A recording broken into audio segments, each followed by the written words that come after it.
Hello everyone, welcome! My name is Mike, and I'm excited to be back again today with some more game dev. The weather is freaking horrible out there today. It's too hot, but it's alright. we'll live. I hope you're all doing good today. Good to see SGB, good to see you there, Proton, welcome in. For those of you who have never been here before, you never watched one of these videos, I am working on a graphic adventure in the style of Day of the Tentacle, Sam & Max Hit the Road. Those kind of games are the main inspiration, I would say, for, at least visually, for these games. I've been playing point-and-click adventures a hell of a lot over the last 3 or 4 years. Actually, it's probably the majority of the games I've been playing over that time. I've learned a lot about them, and I got ideas that I've always wanted to try out. Especially developed more ideas over the last few years. So that's what we're doing with this mini-series. We're making a little mini-series of games, mini-games that are, I think quite fun. And I think I've learned a lot in the process of making these games as well, having never actually made a point-and-click adventure before I started this mini-series. Now that I've done it though, now that I'm at where I am super excited for the next one. But before we do that, we have to finish the current one. And the current one is called Day of the Redacted.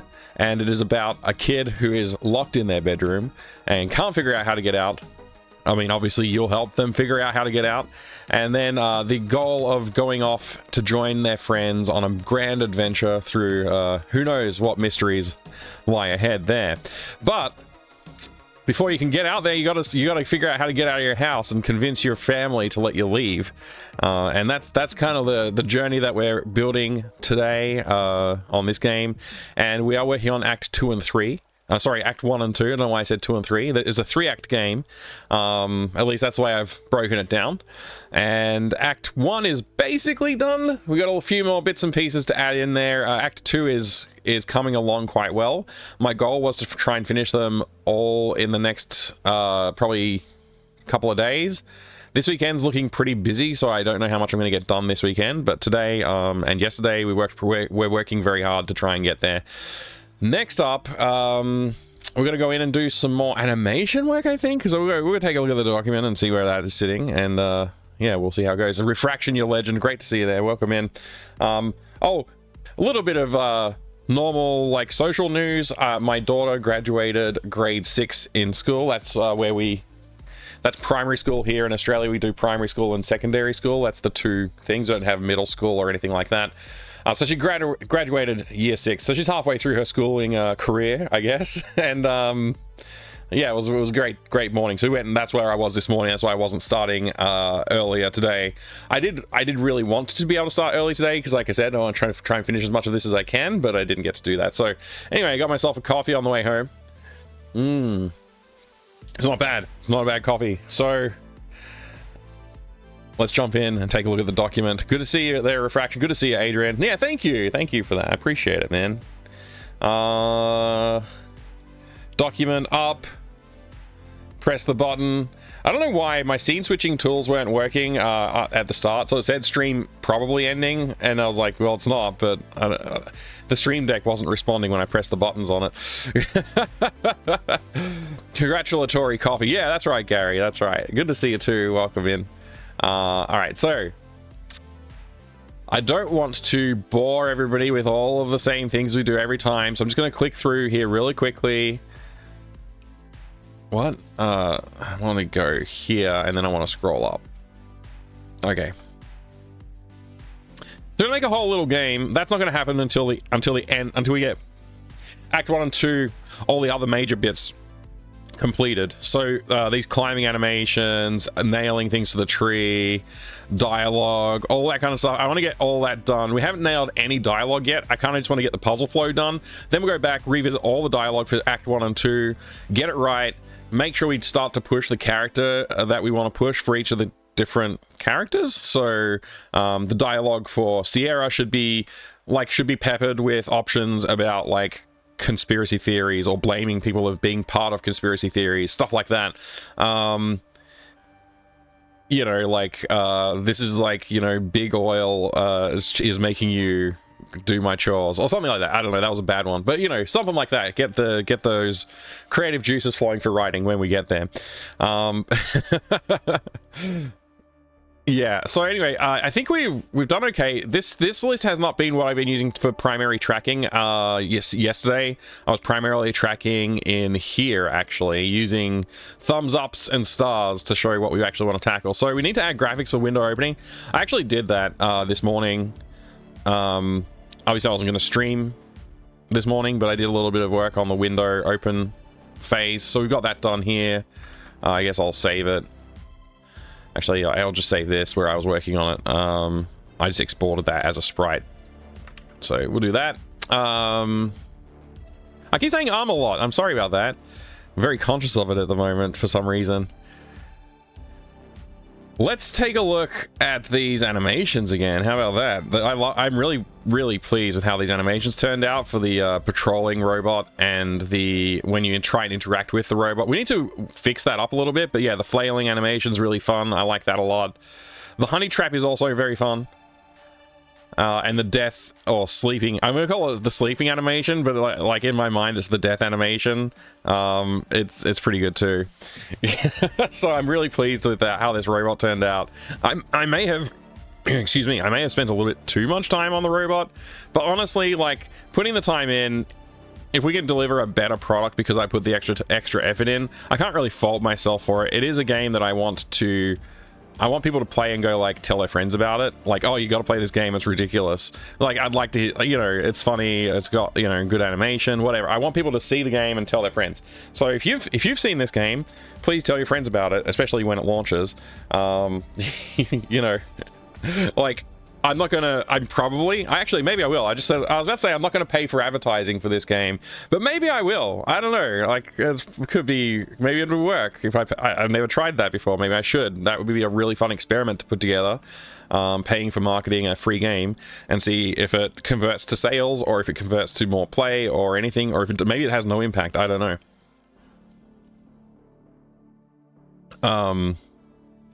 I don't know what advertising really... I personally, I kind of, like, ignore ads as much as I can. But, you know, you never know. Maybe there's something there. Maybe there's something there. So, we'll see. I guess I'll keep an open mind. Maybe I will try that sometime. Good. Big arm. Now, looking at the rest of what we need to do here, I think we need to start looking at this Aunt Jenny situation outside, and I need to start looking at how does talking work in these kind of games. Like, when a character looks at the camera and starts talking, their mouth needs to move. How do I do that in AGS? I actually don't know. Is it just like, I don't know. I literally don't know. I'm actually confused how I'm supposed to approach that. Maybe there's no framework for it in the engine. Maybe I'm supposed to just, like, figure it out and do my own thing. Which is fine. I'm happy to do that, but I'm not sure what to do. So that's something that's going to be a bit of a deep dive, which is why I'm putting it off. That's why I haven't bothered being like, oh, okay, we'll put Aunt Jenny in there, because I kind of want Aunt Jenny to be able to move her mouth. I want my main character to be able to move their mouth. I don't really know how to tackle that just yet. Looking at this, we need to add a skateboard. That should be pretty straightforward. Just go draw a skateboard in the lounge room somewhere. Switch names on chore chart. Yeah, that's the thing we need to tackle. It's pretty straightforward as well. That's also in the lounge room. Convince Aunt Jenny that chore's done. That's also something that needs to be done in the lounge room. I think of these things, it's basically just these two that I can tackle without having to worry about mouth flapping. And then Act 1 is actually done. Everything else is mouth flapping because we've actually already done this. I just need to import it into the game. So, you know, we're doing great.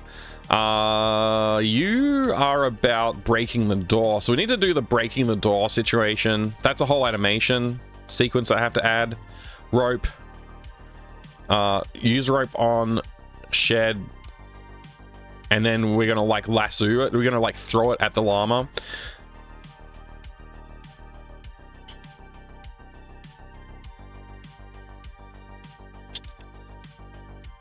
I don't know how this is going to work just yet. My brain is just sort of, like, contemplating this a little bit.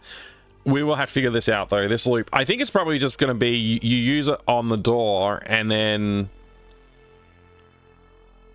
it gives you, like, a different inventory item, which is, like, the rope is now tied to the door rope, and then you click the llama, and it will throw the rope onto the llama. If you dismiss that, it'll just leave the rope like coiled up underneath the door, and you have to click on that coil and then click on the llama, and when you click on the coil, it'll set the active inventory item to the tied rope. I think that's how we're going to do it. Yeah, draw mouths moving. I know, Holtzy, it's crazy, right? Moving mouths. Good to see you. Welcome in, as well as Grizzleby. Good to see you. Surprise Bees, welcome. I'm going to take another sip of coffee.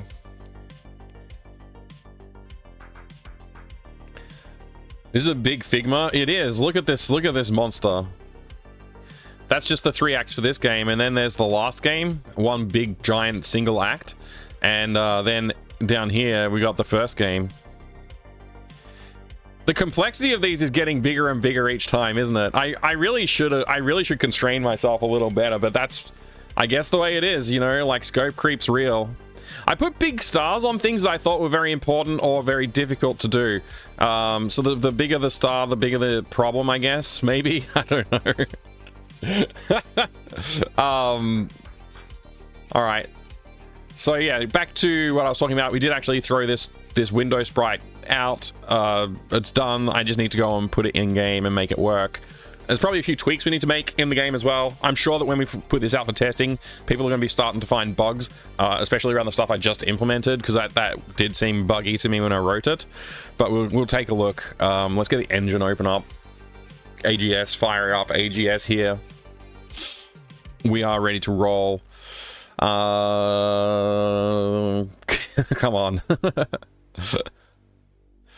I'm trying to remember what I was actually about to do. Bedroom, window, right, bedroom window. It's like open a new app and my brain just like cycles everything, just pages everything out. All right, so we're going to throw in a new object here. So we're going to go to object mode, and I am in the right view mode, right? Yeah. Okay, good. And we're not going to name this one. We're not going to make it clickable. And we're just going to call this open window. And we're going to make it invisible as well. It will not start visible. And we're going to change the image to the open window, which we have to import into the scene, which we're going to go to navigate through here. We're going to go import from files. And we're going to go to navigate to the folder that I exported it to. I did this offline, like I said, because I wasn't online when I was working on it, which is self-explanatory when you say it like that. I am now going to import the element and align it correctly. It's going to be annoying to align. I now realize that is vertically aligned, and I want to go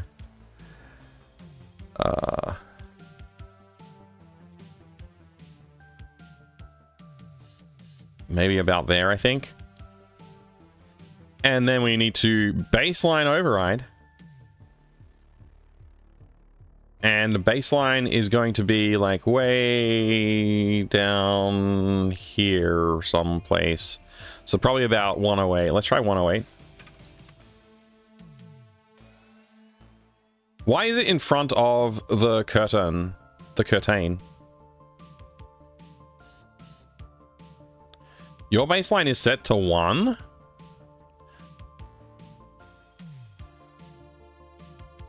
Okay. Let's make your baseline 10. And let's make your baseline 1. There we go. And then when we use the hockey stick on the window hotspot, so we go ahead and select hotspots now, and we go like that, and we go using an inventory item on a hotspot, and we look at the hockey stick part, which is based on the window state. This one right here, it's open now. Well done. I broke the hockey stick, so it gone now. I don't know if I think we actually want to have a broken hockey stick or something like that as like a rung on the ladder, if I remember right, but we'll deal with that when the time comes. Dot visible is true, and now I think we've implemented the opening window, probably. Mike, I love the art. Can't say that enough. Thank you.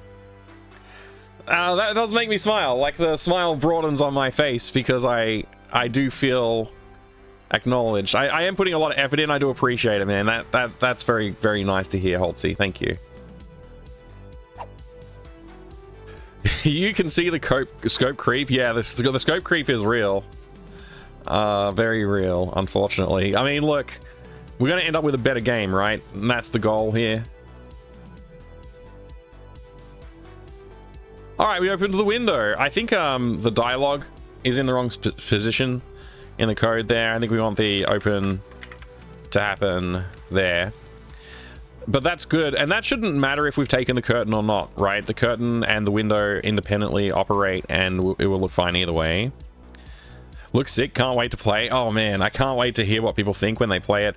I hope people like poop their pants when they play this game. They're like, oh my gosh, it's so good. That's what I hope. I don't think they will, but I hope that people do that. I hope, like, I don't want literally people to actually poop their pants, but I think, like, if people are actually excited by the game and they're like, oh my gosh, this is actually really good, and they tell their friends, that's the ultimate dream, right? People tell their friends. That would make my day if people like the game enough to talk about it.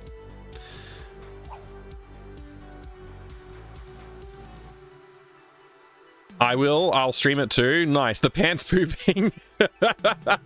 Yeah, that'd be great. Yeah, poop your pants on stream for me. Okay, so I'm gonna take the blind first, because we've seen it open with the blind gone. I mean, there. Let's do it with the blind gone. Just to prove that it doesn't matter either way. It'll open and it looks fine. Great. So that's the open window. Now when we do all the other things, hopefully it'll still look good. So let's just double check. I actually don't remember what I did for this, so hopefully it was just a tiny little sprite and it doesn't overlay over top of this.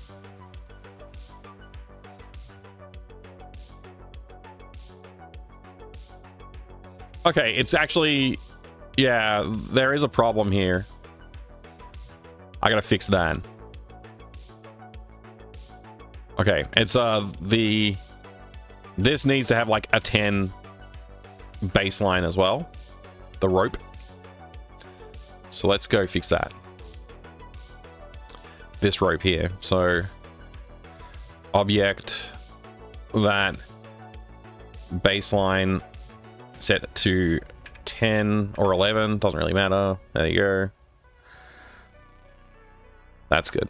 I don't need to test that. I think we're fine. What did I just press? I pressed Control X, I think, instead of Control S. It's fine. Okay. This is pleasing to the eye. Let's do this.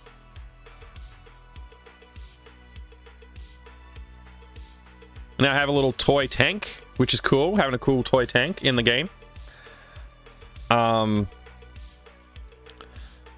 By virtue of the insistence of one particular person in the chat who's not here today. We won't have... It's not interactable. It's just going to sit there and look cool, I guess. Hopefully people look at that and they go, oh, that's a tank. And they don't look at it and go, what the hell is that? Anyway, I don't really, I don't care that much about it, to be honest. It'll be fine. They'll be fine. Is a whole lot of bass? Yeah, that's right.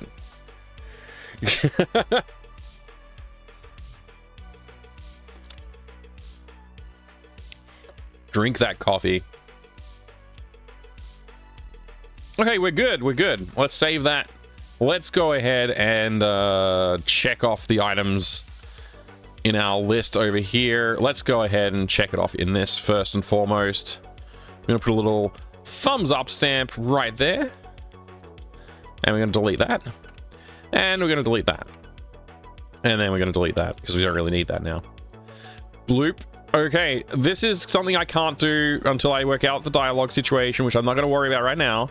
This is something I can do. It's in the lounge, though. This is also something I can do in the lounge. This is, again, a dialogue situational thing. So we'll work out the dialogue situational things last. We don't want to work them out right now. So this is the next candidate for action. Words are hard. If AJ is still sitting on the couch when switching names, AJ will notice and must swap back. Okay. So switching names on chart, we can do these two things. We do these two things. So they both occur in the lounge. So let's just change our context over to the lounge. So get rid of this. We'll get rid of this awesome robot. Get rid of this awesome robot animation series. And we'll get rid of this too, I guess. And we'll get rid of this one as well. And this is a lounge room. Where would we fit a skateboard in here? Really? Why a skateboard? I don't know. Like, is there something funnier than a skateboard you could use as a rung on a ladder? I think using a skateboard's like kind of like brutal. It's a major sacrifice for a kid.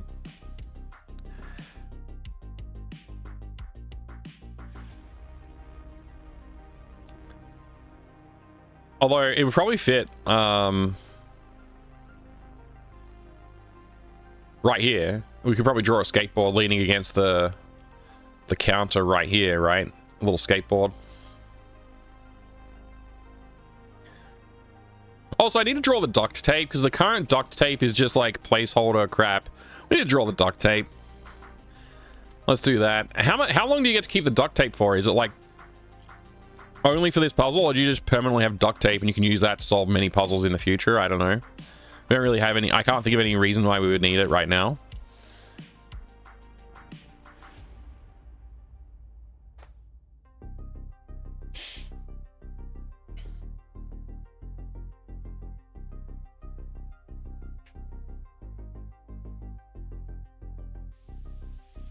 Also, I'm just thinking about something else. Sorry, my brain's just gone on a little holiday there. I'm just thinking about one other thing.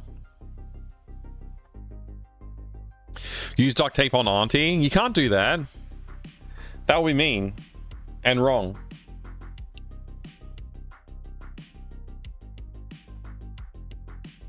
Very wrong. How dare you suggest such a thing? Yesterday when we were working on the B label, Valiant Cheese did send me a message later on with a different configuration of pieces to draw a B, which was something like this, if I recall correctly. Is that right? I'll go look. I'm pretty sure that was it.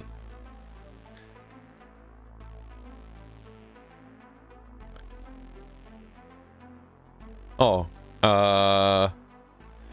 it was not right. I got it way wrong, actually. Let me fix that up. It was like this, and then the wings like that. There you go. A different B label.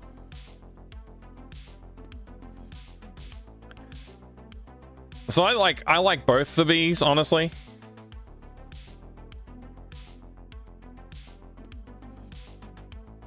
Duct tape, good multiple puzzle tool, could play into some weird moon logic. Yeah, it could be. Drawing the cat is totally okay. See, the thing is, restraining a human being is different than giving a cat catnip. It's just a little different. You know, it's just a little different.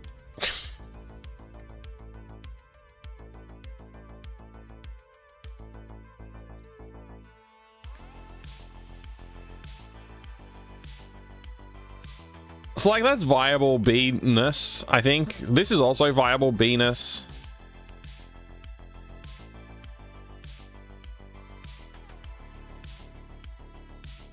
I'm not sure. I'm not sure how I feel which B is better label. I think they both, like, it's fine. Honestly, it's fine.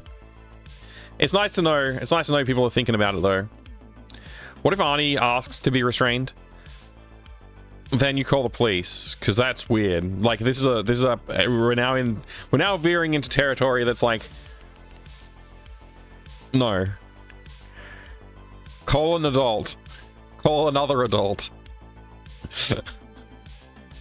That's not the kind of territory we want to live in.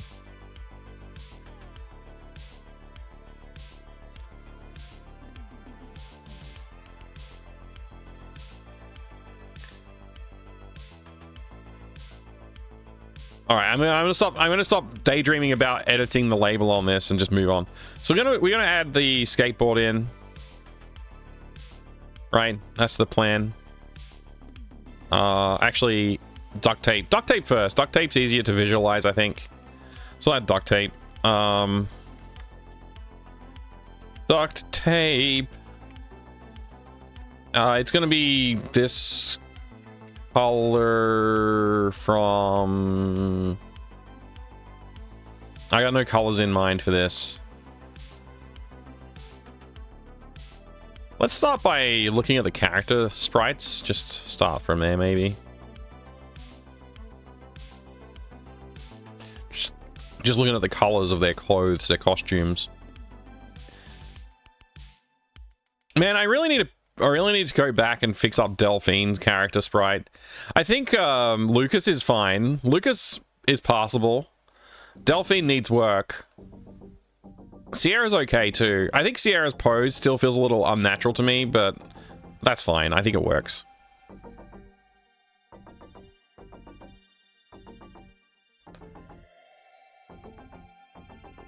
Anyway, stop daydreaming about costume changes. Let's just duct tape. It's usually black or silver, something like that. Let's just start with... I don't know. I really don't know. Is this color here the same as that color there? It is, right? Yeah. All right, whatever. Duct tape. It's going to be a big silly roll of duct tape. Silly roll of duct tape.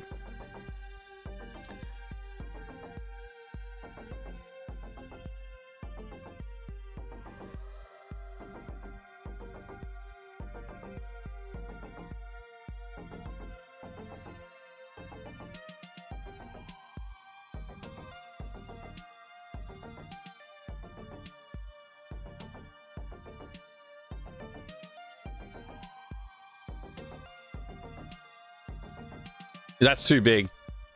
It's too big, young man. Old man.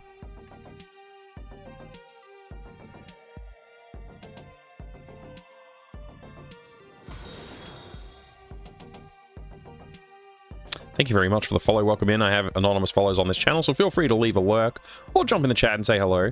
Either way, I do appreciate it, and I hope you're having a great day today. Thank you very much for the follow. Welcome in. There you go. That was like almost professional. I almost did a professional welcome. Almost. What did I just do? I want that color.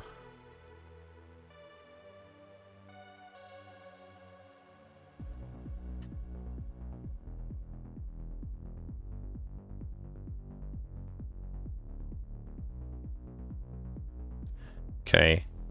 Duct tape can have a little bit of this going on.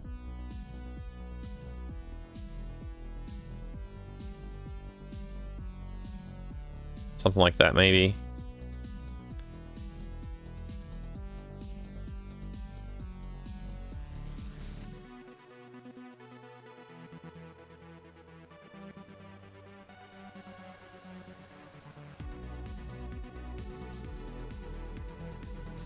All right, now we need to do some shading, just a little bit, not too much. It should be eye-catching, so we don't want to blend into the background or anything like that.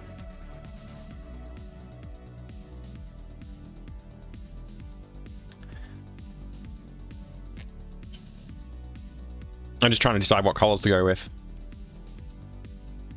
Let's like grab this color right here. This is probably a good color.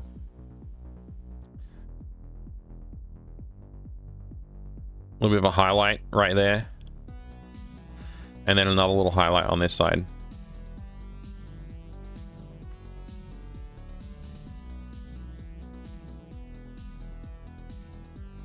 And let's see. Maybe not that. All right, let's grab a different color. Let's like, what's this color? Same color. Too dark. Using the microwave as a color palette is probably not the greatest of my ideas. Let's try this one. That's good. That's a good highlight color. Let's go. Like that, maybe. And then like this. Yeah, that's good.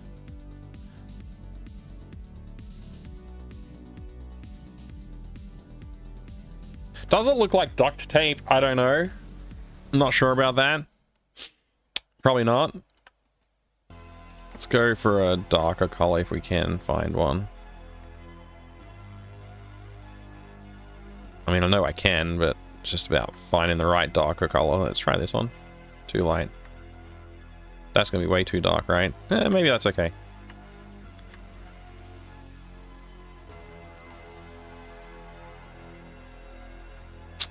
It's duct tape-ish. Look, when you move your mouse over, it'll say duct tape, and then you'll know it's duct tape. So, you know, it's a win-win situation. I think that's an errant pixel right there. Maybe that one is too.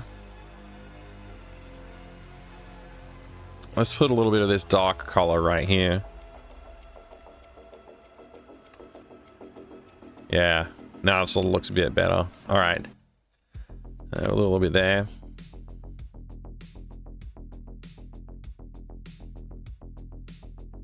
That's too much. Too much. Yeah. Okay, good. Duct tape is in. Now I need to draw the icon for it as well. So let's just save this, and then let's open our inventory. I don't know what just happened. Do that one. And zoom right in. Okay, so there's our TV remote control. Let's do a duct tape now. We'll take the color palette from here.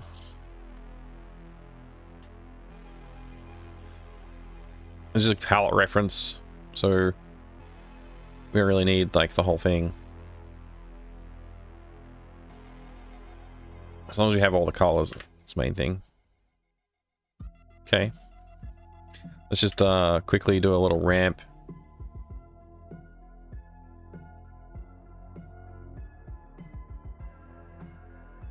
I believe that's all our colors there. All right. So how does duct tape look? I think we're going to want basically like follow this sort of orientation. And we want it to be curved around. Something like that. And then we want to do the other direction.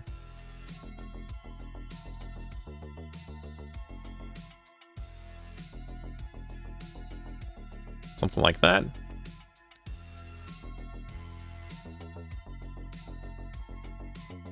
And we want the tape to feel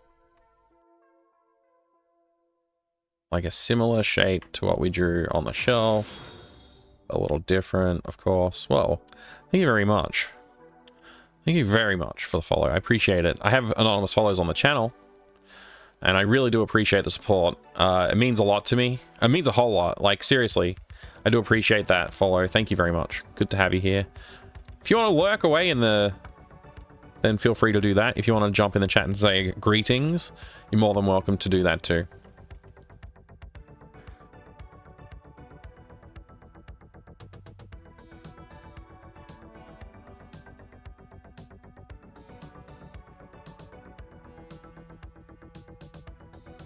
All right, I'm going to go with that as our inner loop. It's a little bit off, but yeah, I knew that would happen. All right, let's do that. Let's stop playing with it now. There you go. That'll do. Then we want to have the little bit poking off the top here. So we're going to try and get that in. I think this will work. Maybe that was too much. Basically, just going to have that go to right there. Or maybe we go straight down. Pretty much straight down. In fact, what if we did this instead? Like that.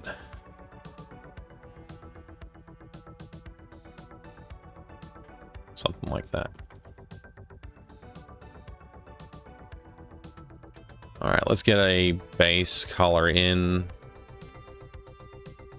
where it matters.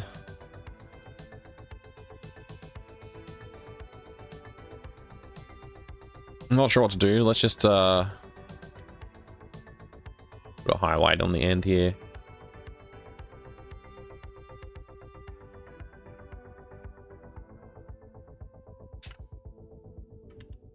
Yeah, that'll have to do. Something like that.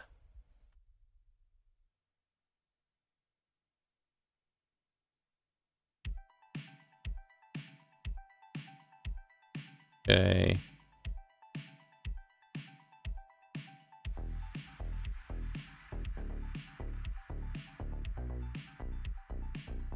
Just slowly fill in. I'm just gonna like gradually mess with the colors here a little bit.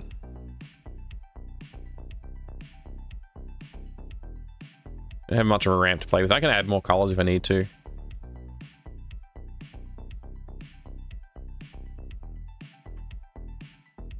This feels good though.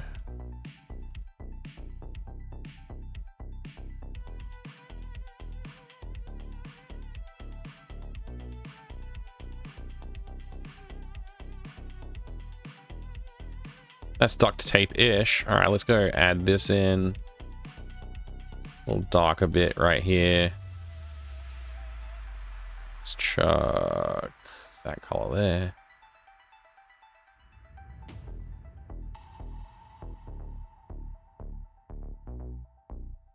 May want to just introduce like one more darker color. Let's take this color here, push it over into the blue a little bit further, and saturate it but dump it a little bit darker. Is that too much? It's a little bit too much. Let's push it back. Somewhere about there is good. Maybe saturate it a bit more though. That's good. That's what I'm looking for, I think.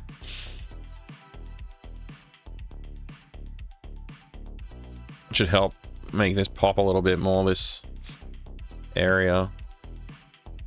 Can't actually tell. This is probably I'm playing a little bit too close to the edge here. I don't know. Maybe that's better.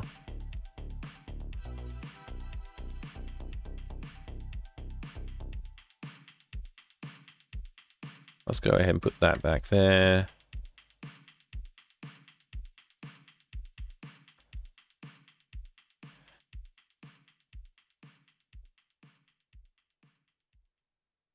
Yeah.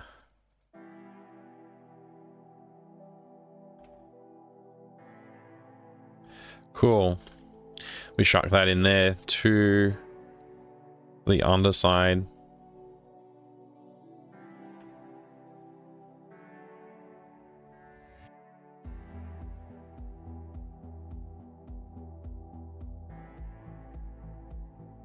Now on this part, I think we want to go with like a brown color. Let's go pull one out of here. Someplace in here, there's got to be a color we can use. Maybe from the rope. Maybe I'll grab that color right there. Then we just need to shade it, so we're going to pull in some other colors too.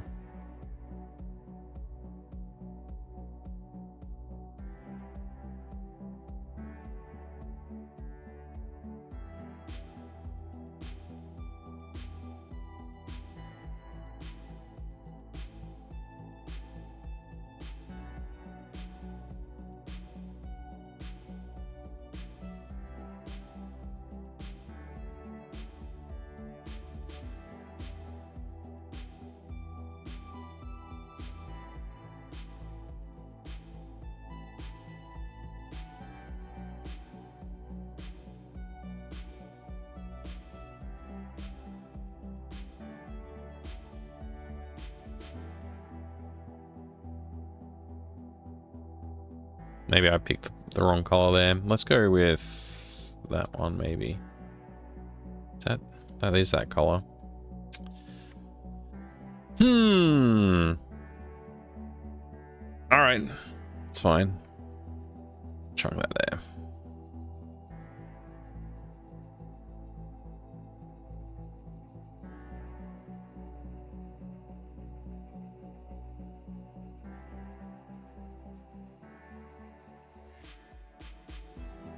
Okay, that's duct tape. Everybody say hi to the duct tape for me. I'm gonna call that duct tape done.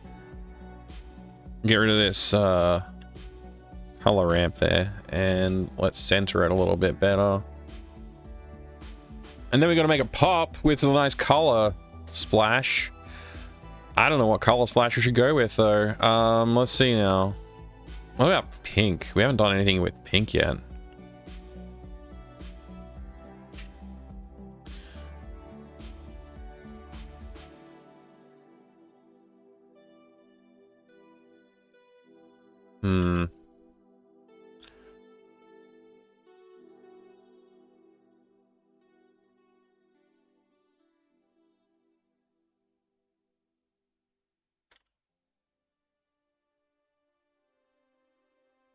Maybe a bit brighter.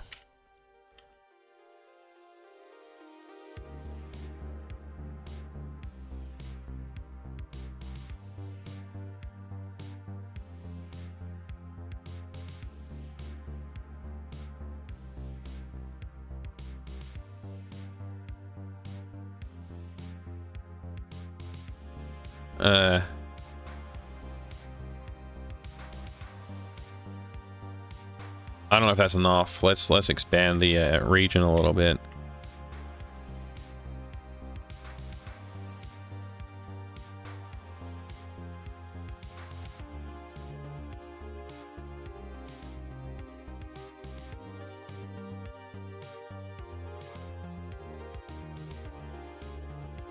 That'll do.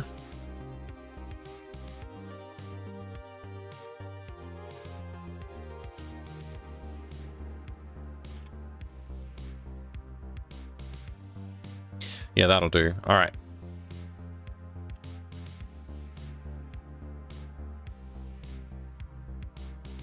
Cool.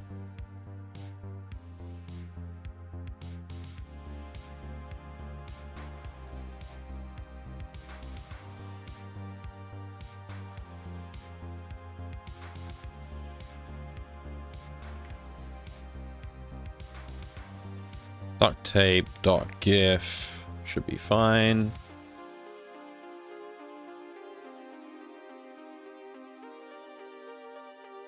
Back over here.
Go in and update the graphic that we've already allocated here. Import what we just did.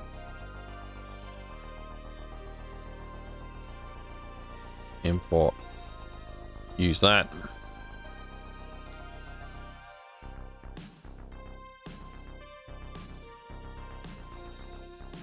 I don't remember exactly where I drew it, but there's about good. Hey there, Bloody Cactus. Good to see you, my friend. Inventory items. Duct tape. Let's update that.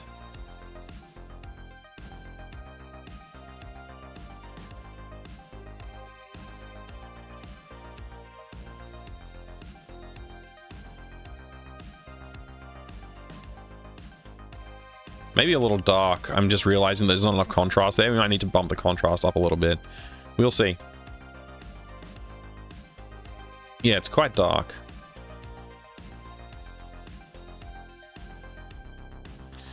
Maybe I don't care.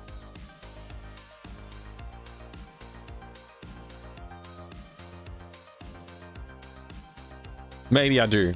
I'm not sure.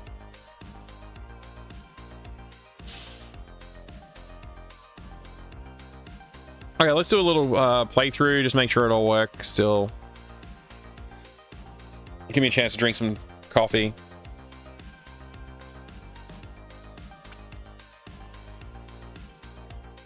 Astrio, hi, good to see you. Welcome back. Oh boy, my emergency bed sandwich. I'm not hungry right now.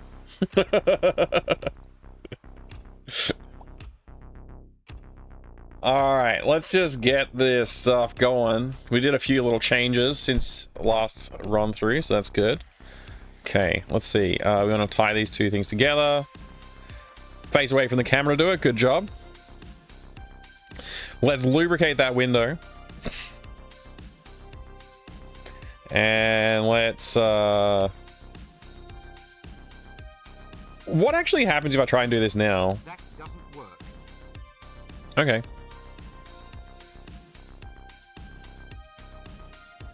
It's open now. Well done. I broke the hockey stick, so it's gone.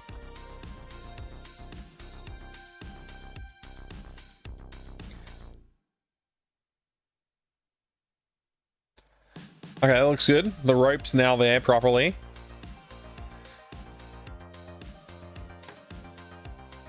And down we go. Aunt Jenny caught me, so now we're inside. So we want to turn the TV channel so we can...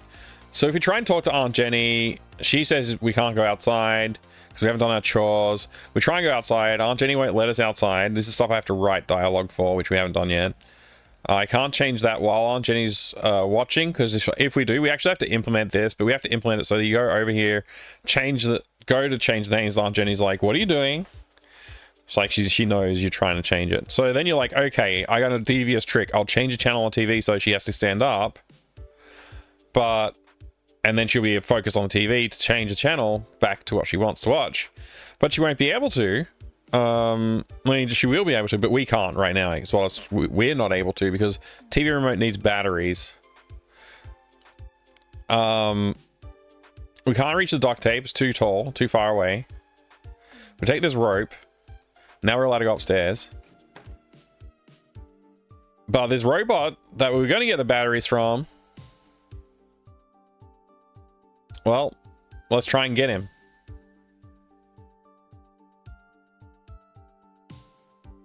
We try and pick him up, he flails. Obviously, it's going to be a little bit nicer looking than that because we won't be standing exactly there. We'll be standing like maybe here when we do it. So he'll flail when we try and pick him up. We can't pick him up. So we need to come up with a strategy for picking him up.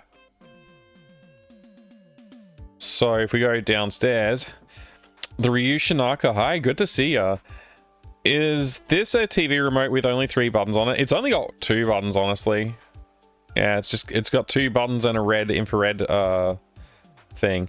It doesn't need, you know, it doesn't need to be realistic, I guess. That was my thought. My thought is it doesn't have to be realistic. Grab the honey from the bench. We return to the robot. And we use honey on the robot.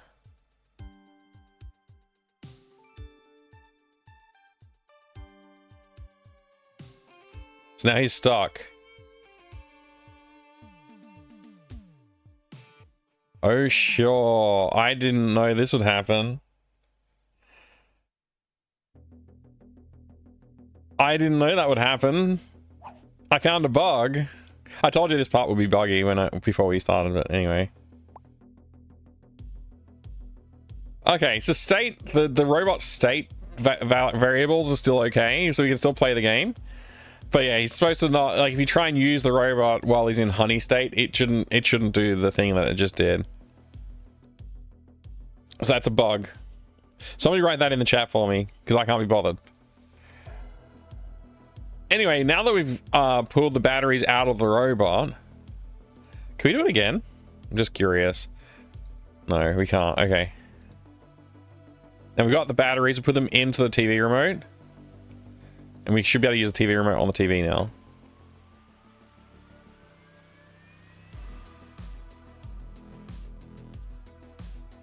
Okay, so whilst that's happening over there, we swap the names. Aunt Jenny's none the wiser. Then we go talk to Aunt Jenny and convince her that we're allowed to leave, which we are now. Now we're outside.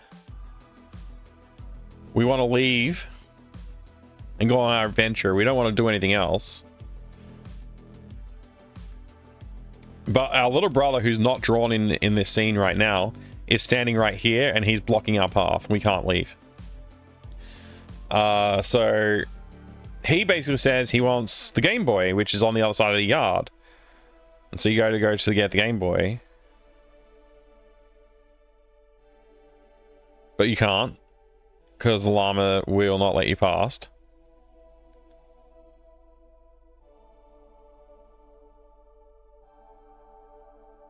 And you talk to your brother, and he'll give you a hint that about something. Somehow we need the dialogue to indicate that maybe you need to climb this tree to get the dino grabber.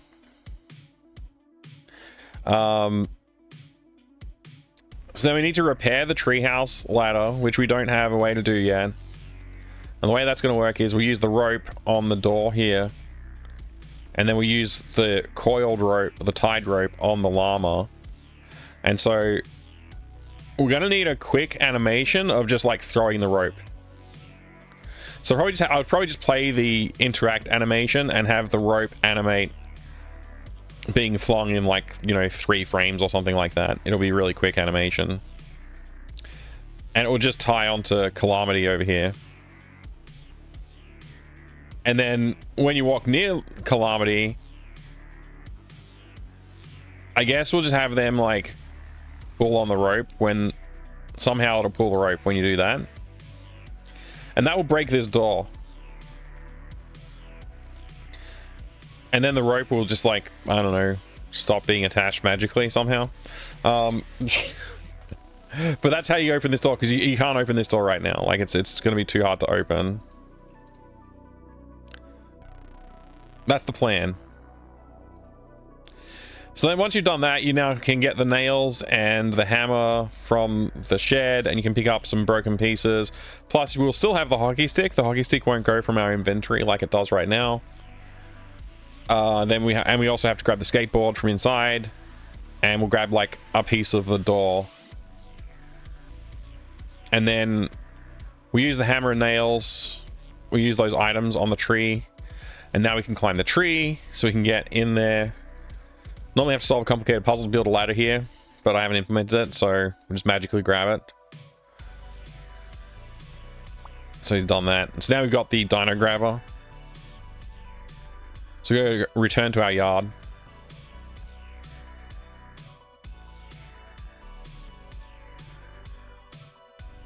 With the help of the dino grabber, we can use that on Calamity to pull the fawn out. Now that we've done that, we've got this cat here, we've got a leaky tap. We walk over here. The Game Boy will be up here in the tree. We have to draw that in, obviously. And so, or maybe up here. It'll be somewhere in the tree. And we won't be able to reach it. So we need to get the yarn and lure the cat into the tree. Won't be able to do that, though. Because the cat will try and take the yarn every time we try. The cat will play with the yarn every time we try and grab it. So it won't work out. So then we need to come in here. We use the dino grabber. Now that we've got the dino grabber, we can reach the tape. And we leave. We have the dino grabber, we have the tape. Things are looking pretty good right now. So use the tape on the leaky tap. Then we turn on the leaky tap and it wets the cat. And the cat now will run.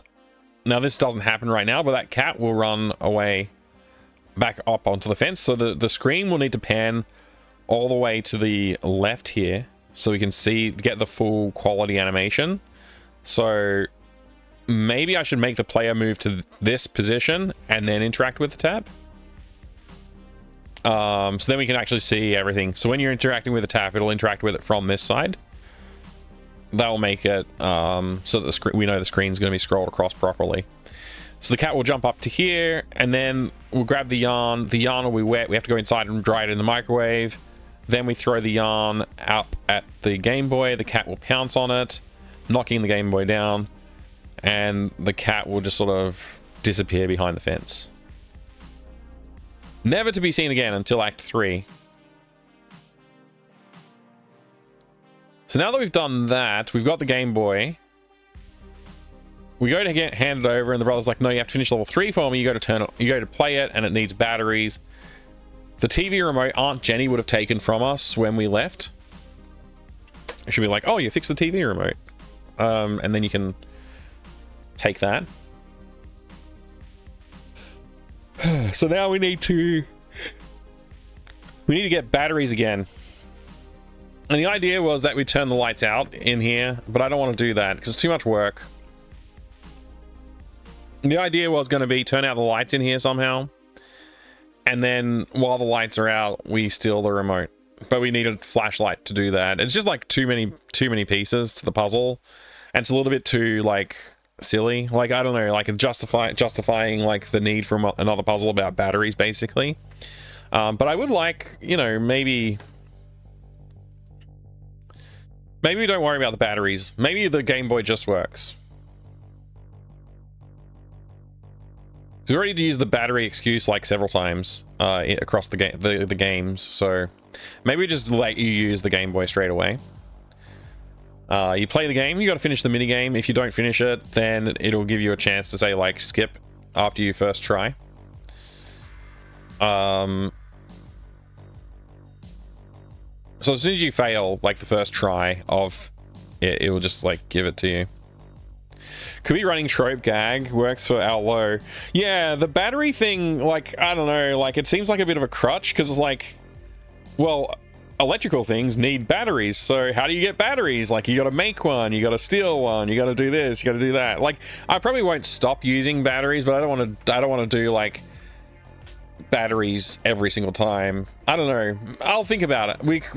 It would make the game a bit longer, and having a longer game is a good idea.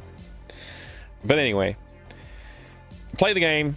Once you win it, you can then hand it over to your brother, and he'll be like, okay, now I'll let you pass. So you can do that. First, you mine cadmium. Yeah, so you gotta make a battery from scratch using modern components. So then you get to this area, and it's like, okay, if you go in here, it will play the Rip and Tear intro sequence. And you won't be able to pass it because you need the dog food to pass it. Plus you need another thing which I don't have in my inventory right now. So you try and get the dog food to satisfy the dogs, and he'll just hiss at you. The rat will just hiss at you whenever you try. Don't think I'm getting any food while he's here. So then you use the yarn again, use the yarn to attract the cat. And so you use the yarn on this part here, like on this area where it says back to yard. And so you'll throw the yarn sort of like off screen and then like pull it back, I guess. And when you pull it back, the cat will pounce into the scene. That will scare the rat. And so the rat will run into the hole. Then you go to get the food. The rat will come back out and hiss at you again. And so you have to get the cat to come back, and it'll run into the hole. While it's in the hole, you'll need to use some of the wood that you have left over and put a board over the hole so it can't get out. And then you'll be able to grab the dog food. Once you have the dog food and the other thing that you need, then you'll be able to finish the stealth section. First you grow the potatoes 4 to 6 months, then buy the lemons, and that will give you a 5-minute timer in-game to complete some tasks. Very arbitrary. Yeah. Works for my company. We mine uranium. Yeah, that's a bit different though. It's not a video game.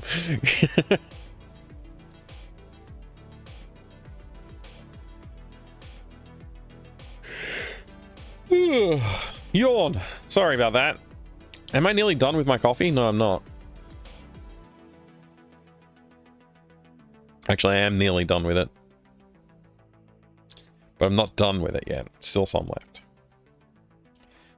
And once you do that, there's like a last little bit to solve a puzzle before you can actually leave the game. So this is going to be a pretty chunky game, actually. This is actually going to be a pretty chunky game.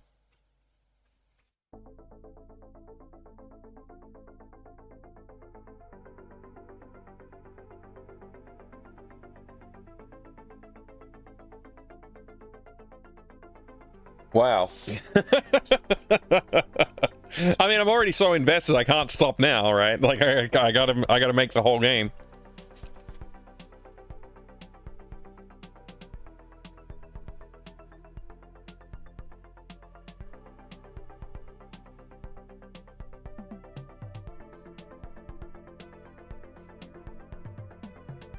I do like this animation.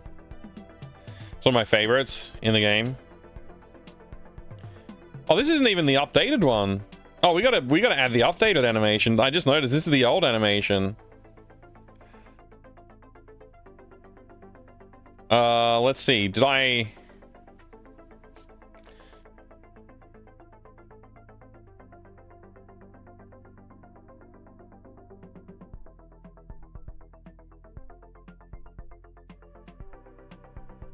That's the other cat, right?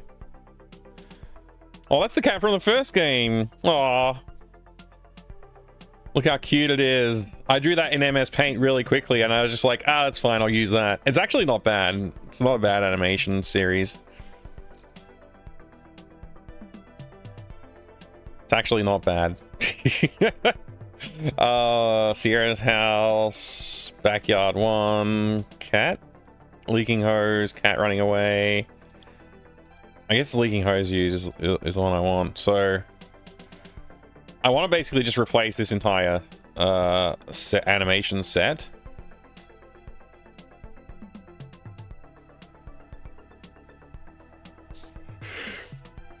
Boy, oh boy, I keep yawning.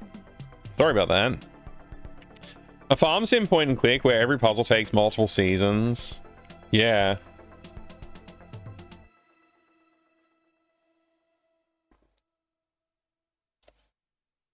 I just wanted to finish the coffee. It's kind of gone cold, so I didn't want to just leave it sitting for ages.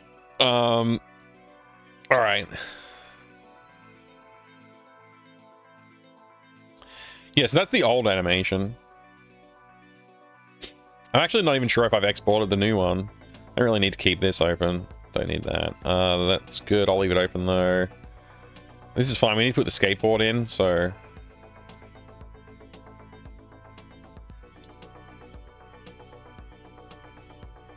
Let's see.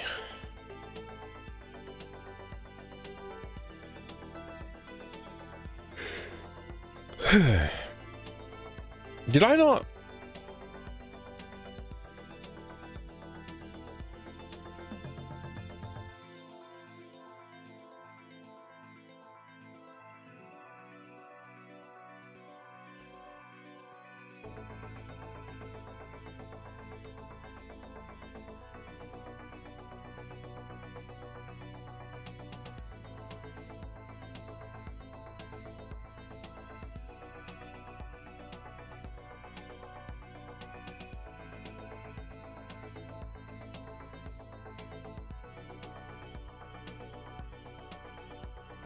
What's layer 5 and layer 5 copy? What's layer 2?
I mean, that works for me. It's much funnier.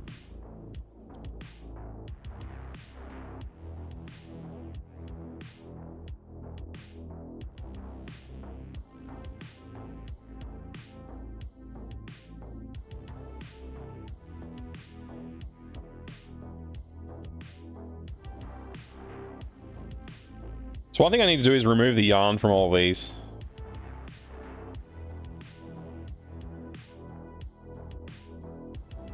Also, I want to update the these to use the colors that are in the other one.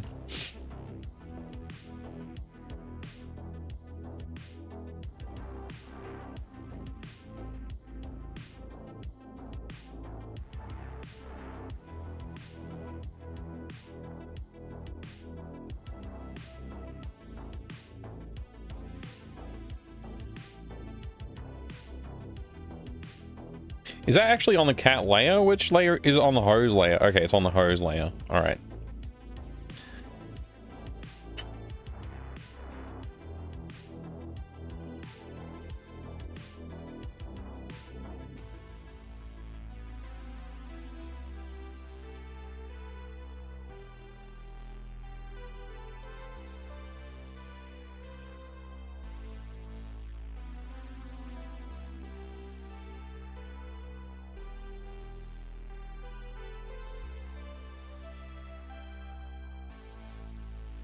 Oops.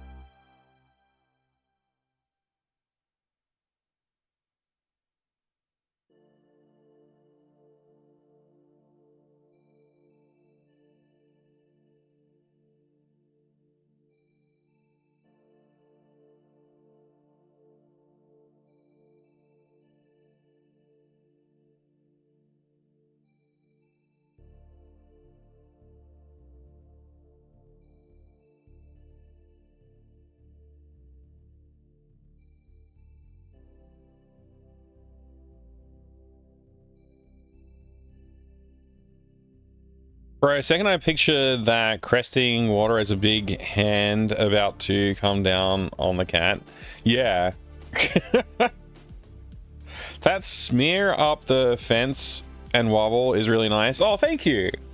I'm glad you think so, because I was like, part of me is like, it's not good enough. I need to rework it a little bit, but like the idea I think is solid though. I'm pretty proud of the idea of doing that. But yeah, let's see. Can I quickly outline these somehow? I don't know. I guess I'll just do it by hand. I was going to try and automate it, but I don't know. Might take a while to do that.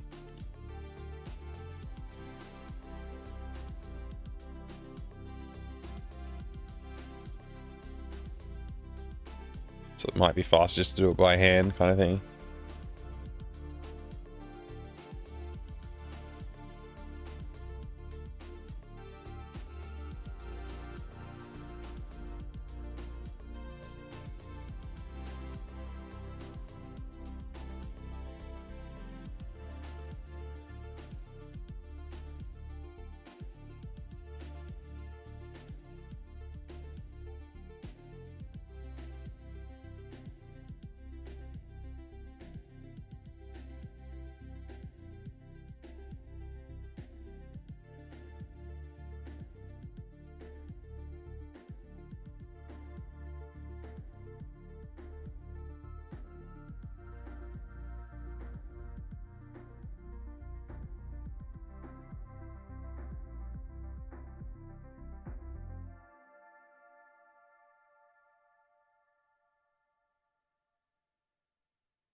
A lot of clicking.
And I hope this is going to look okay.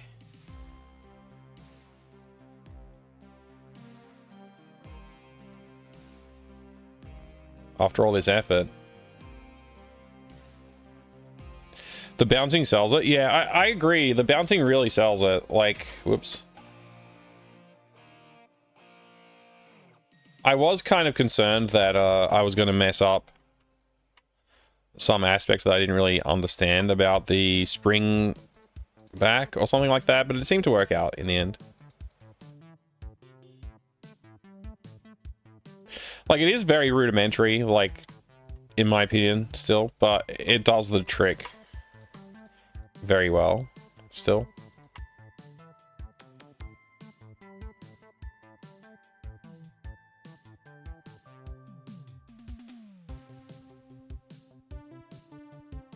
Oh yeah, that looks good still. I am actually, this pixel right here, don't love that.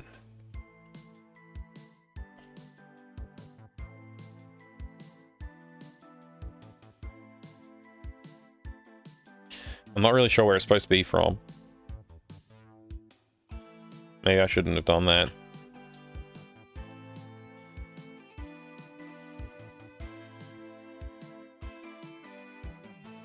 Maybe I should just do that.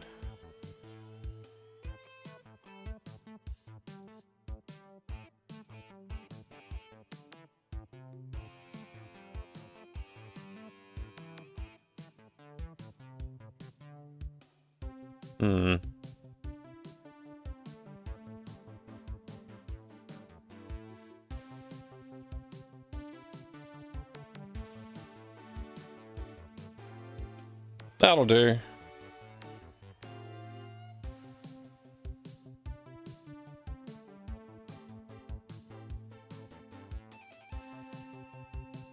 Yeah, I'd buy that. I think that's fine.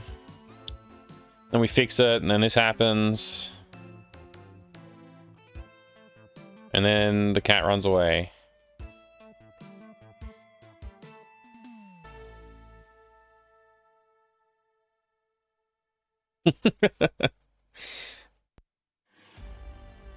I like that once the cat sort of settles down, it's back to normal. It's now a fluffy cat again.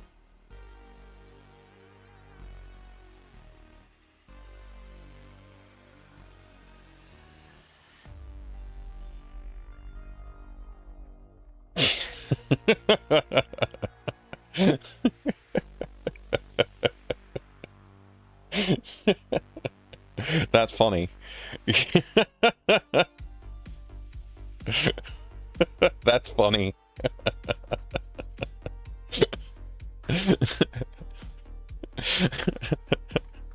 All right. All right, like I was saying, we got to get rid of the yarn from all these cat animations. So,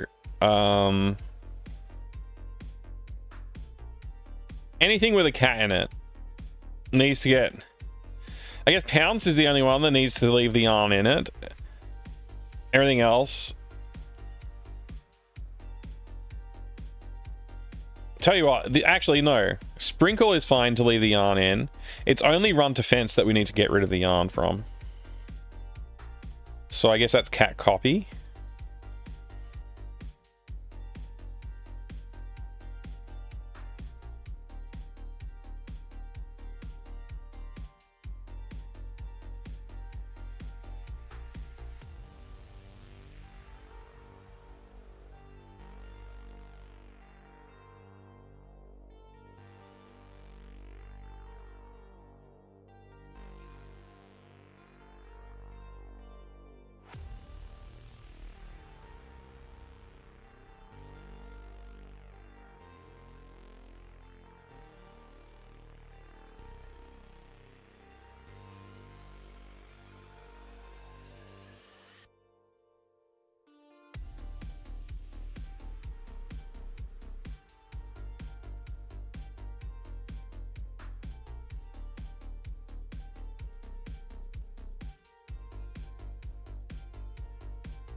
All right.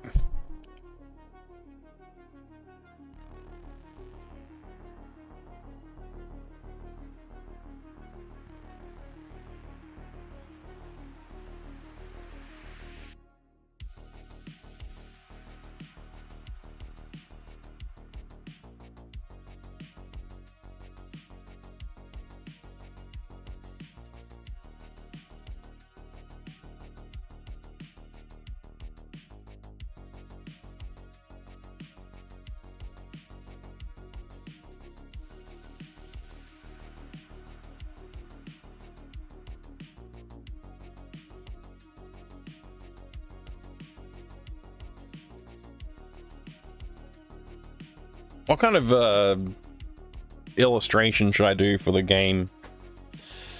The game machine. Just a generic Game Boy looking thing, right? That's probably what I should do.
All right.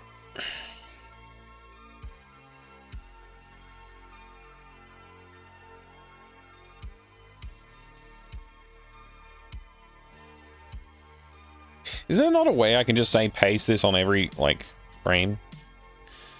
It seems ridiculous to have to paste it every time, but it only pasted it in the last one.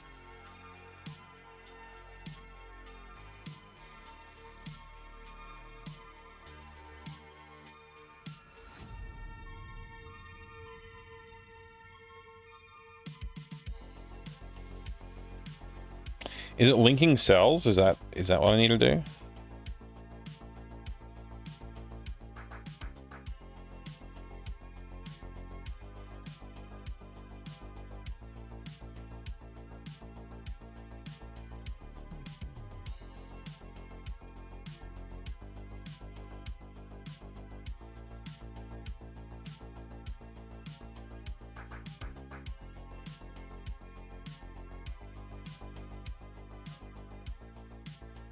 Whatever, man. I don't even know.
Hmm.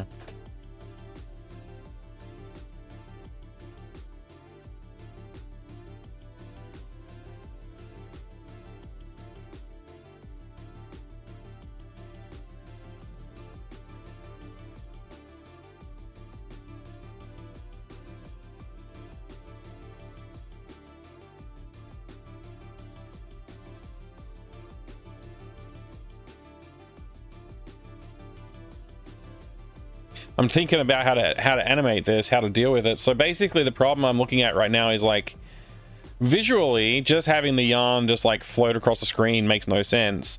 We need to actually have the character animate and then the cat needs to react. So we need to animate the cat reacting to it flying through the air, so it like locks on its eyes and then it makes sense when it pounces. When it pounces, it has to bump this, so this will have to fly in the air and like fall down to here. And then the cat will be gone. And then the yarn, as the yarn like flies through the air, and then the cat pounces towards it, and then somehow we need to pull it back as well. So it's like, I don't know exactly how, probably a couple of frames are in it. Let's just rough in the yarn movement to start with.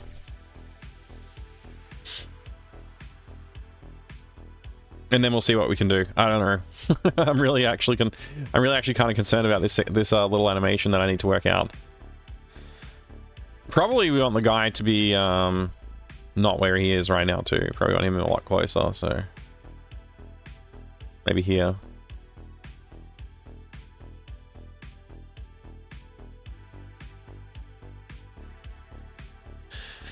And we're going to take the grab animation which I believe is one of these. I think it's this one. Nope, it's not. Wait. Wait, we don't just have the grab animation somewhere? Oh, we do. It's just, it's hidden right now, I think. Grab one.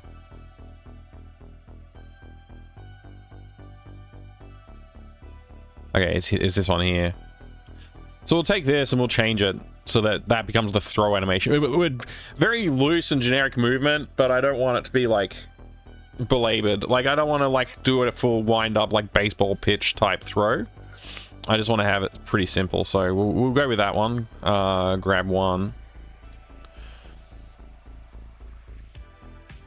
And so we're just going to go straight here. Basically. And we'll have the yarn in his hand instead of an empty hand. So let's just first of all just grab that frame.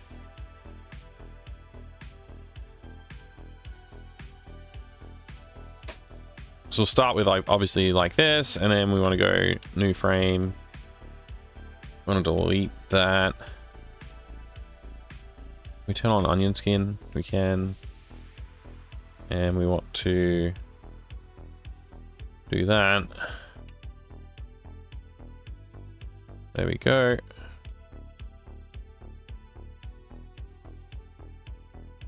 Cool.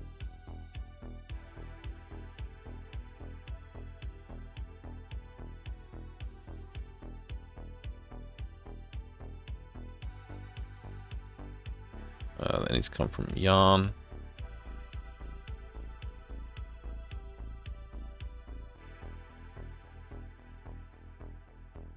Hello? Did I not copy from yarn?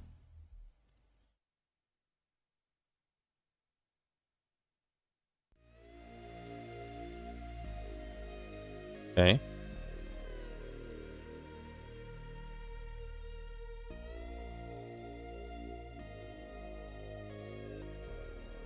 There we go, that'll do.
The other thing I want to make sure I do is like grab these subsequent frames and deal with the jacket probably first.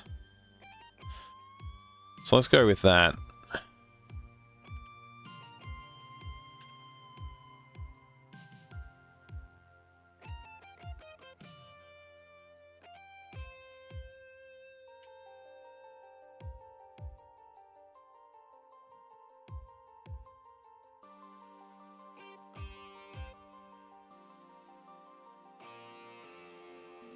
Oh, whoops, I'm on the wrong layer, aren't I?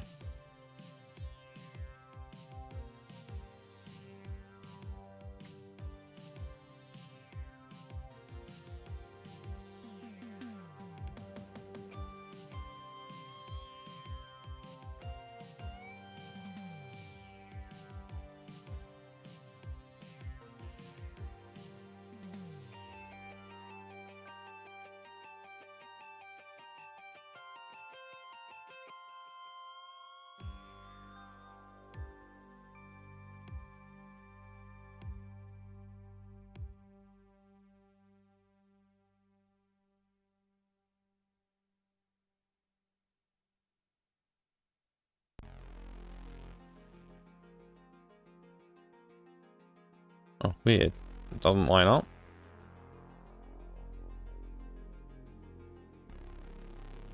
That is weird.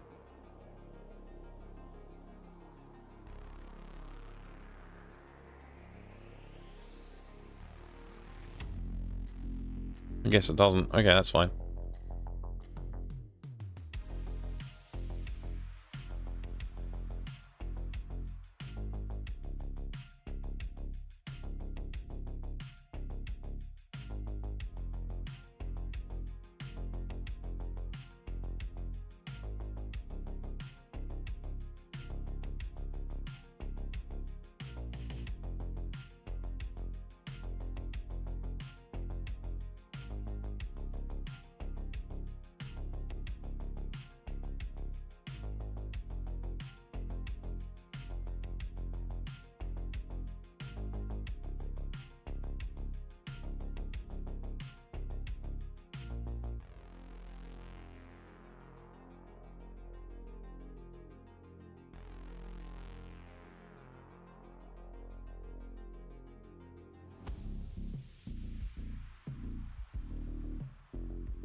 Okay.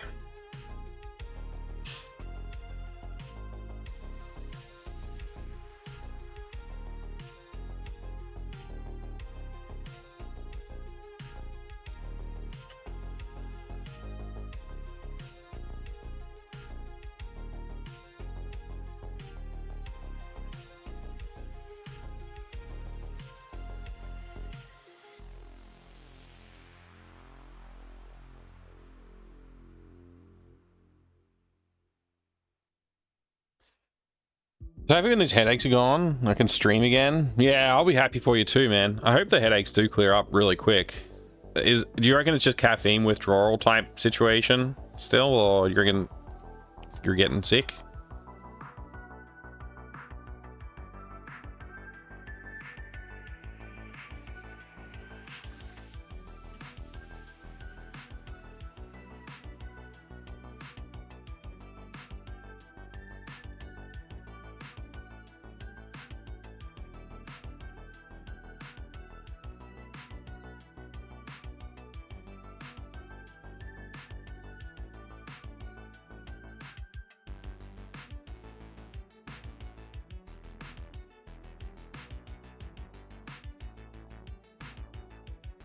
2 withdrawals.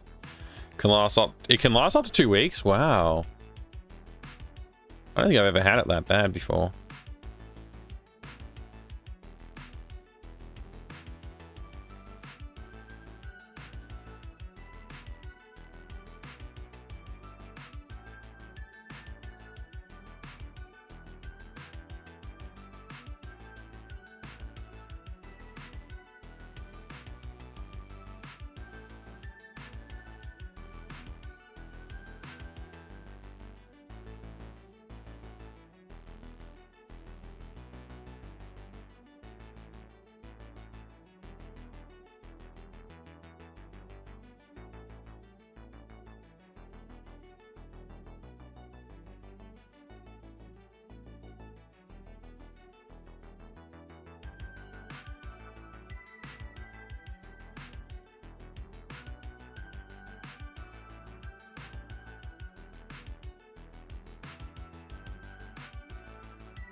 That'll do.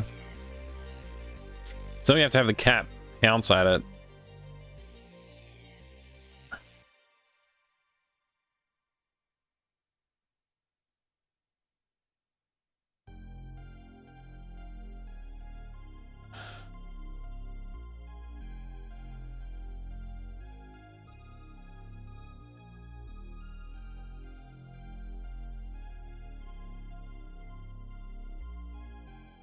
I wish I'd drawn the cat pouncing to the left instead of forward and to the left, because then I could just flip it and maybe rework it to pounce to the right. But I think I have to draw a whole new animation set for the cat, unfortunately.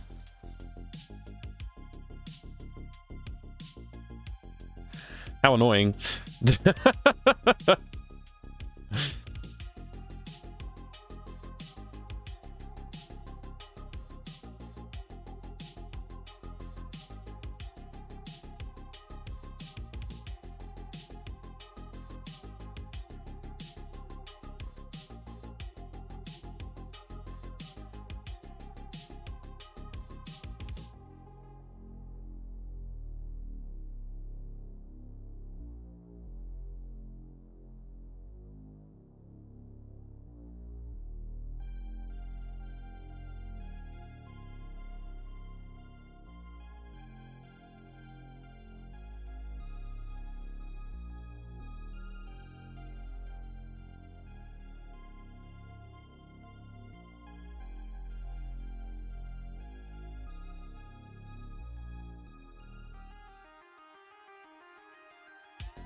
Oh man, and these profiles of the cat that I did draw are wet cat.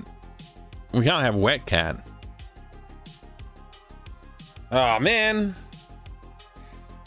I was really hoping to save some time today with just some copying and pasting. I gotta draw a freaking cat again? Gosh darn it. Alright.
I got no idea what I'm doing right now. I'm just trying to get it in there, you know.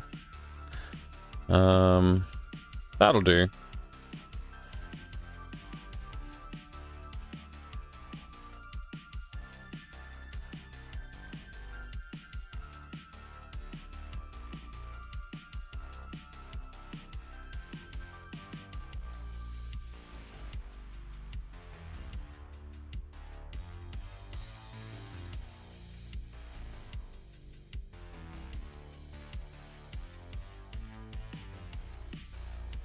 Definitely not the best cat drawing that we've done so far.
Time is it?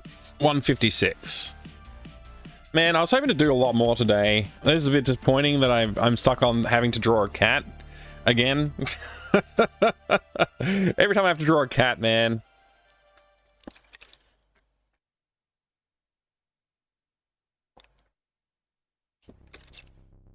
All right. Let's see now.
Hey, it's your boy Jay. Welcome, welcome.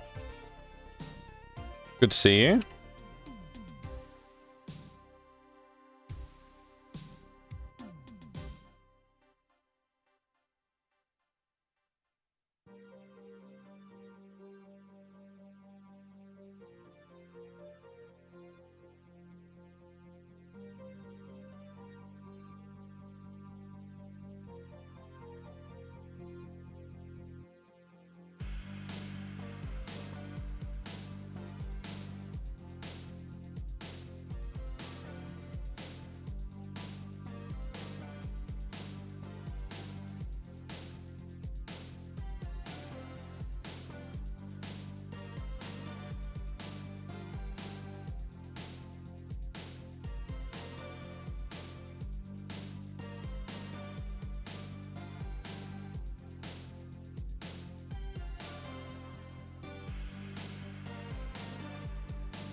That back leg looks really bad now that I see the rotation.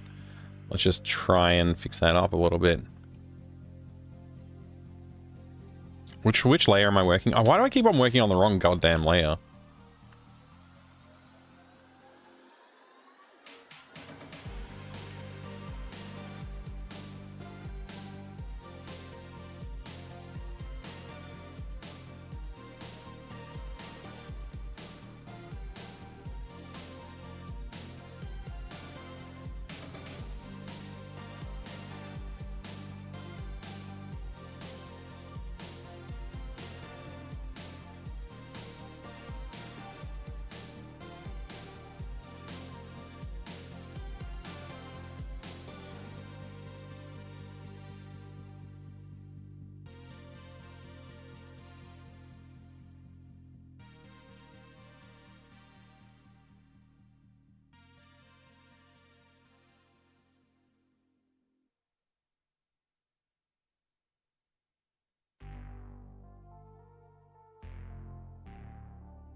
Cool.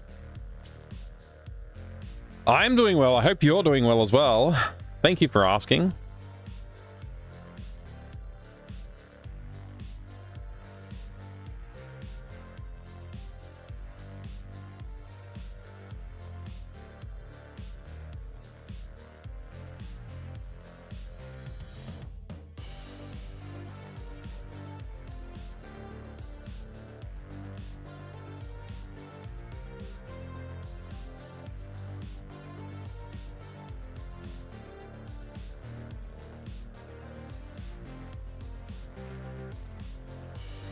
Uh-oh, I've edited the goddamn wrong layer again.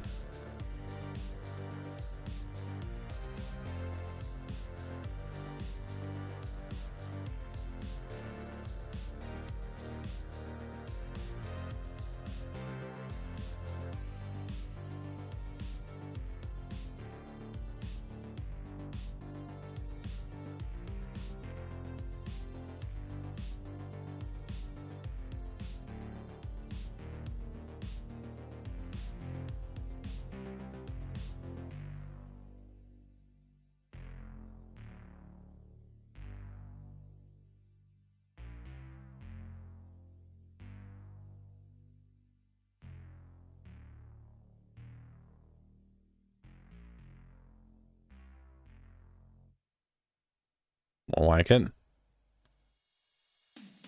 I'm locking that layer so I don't work on it anymore by accident. All right.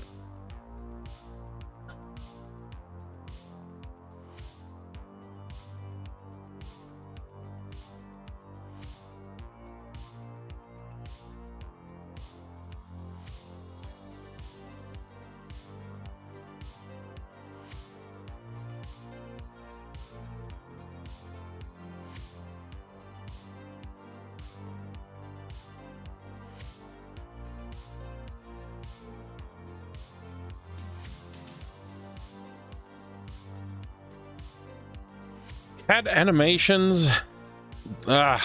Okay, fine. I didn't realize how much of this game was going to be freaking animating animals, man.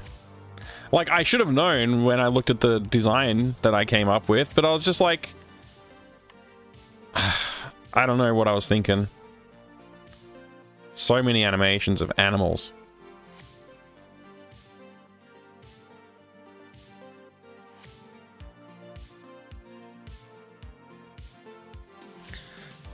Not that there's anything wrong with that.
Oh man, I edited the wrong frame.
Hmm.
Why did I...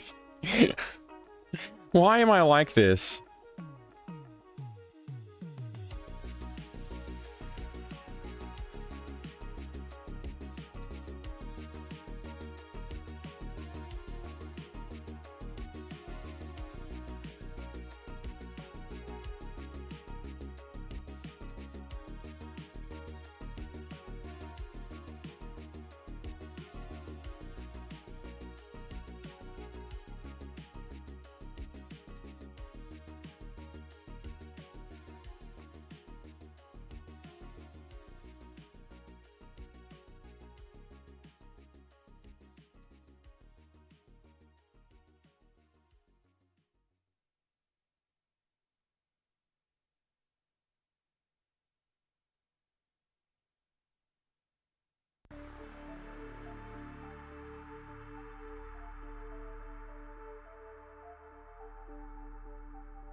Eyes are so good. Oh, thank you. Thank you, Jay. You should... Yeah, I should try and do more exaggeration, honestly, with all that sort of thing, but... Yeah. The cat's kind of the star of this scene.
Like a whole sequence there.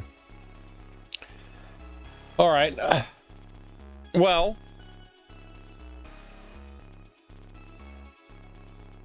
I guess that is what it is. I don't know, like, I guess that'll do.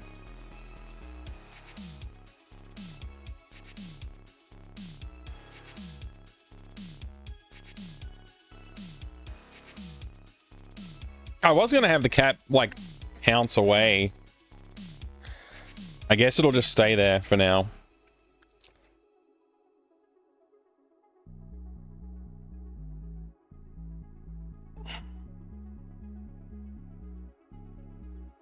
Hopefully I can reuse these yarn throwing animations. Even though they're not great, hopefully that'll be reusable for the junkyard section. For the Sierra throwing it, so that when the cat arrives to scare the rat, it'll make sense, kind of thing.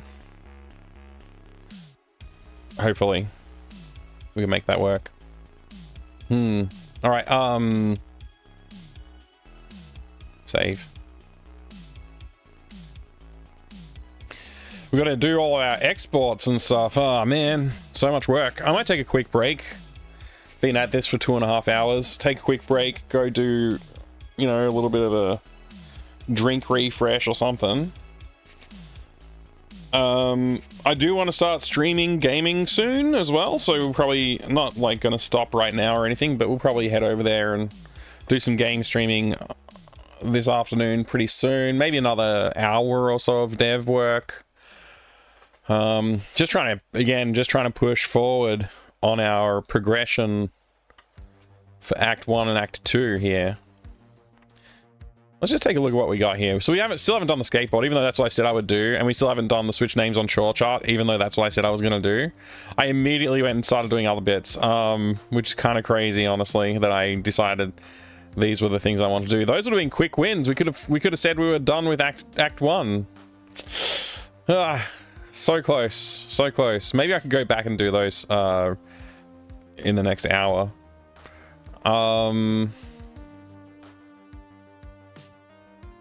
Someone's got to chase the inspiration. That's true. That's true.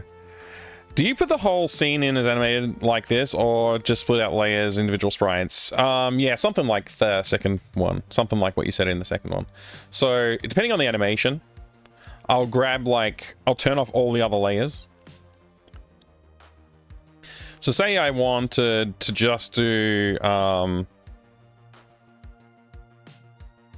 this one with the cat.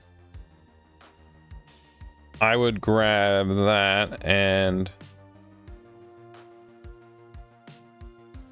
So I think these are all the layers involved in this animation, right?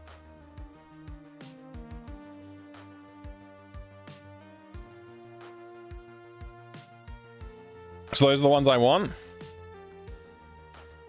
And then I will just do a trim. So I have to remember what I'm doing. I have to remember to undo this, but I'll trim this. That'll just be the affected frames, basically. I have no idea why that we actually got... It hasn't trimmed it fully down to this edge where the tail goes. There must be a pixel somewhere along here causing that. Don't know where. And for some reason, there's a lot of gap over here too. It's possible I didn't hide everything, or... Oh, you know what it might be? Maybe maybe Sierra moves. Yeah, Sierra moves on other frames here, so... There's probably something like that to do with the copycat as well, actually, now that I think about it. It's like this one. This animation, probably. Yeah, so you can see the cat... So I'd probably, if I was going to do this, so I'll undo the change I just did.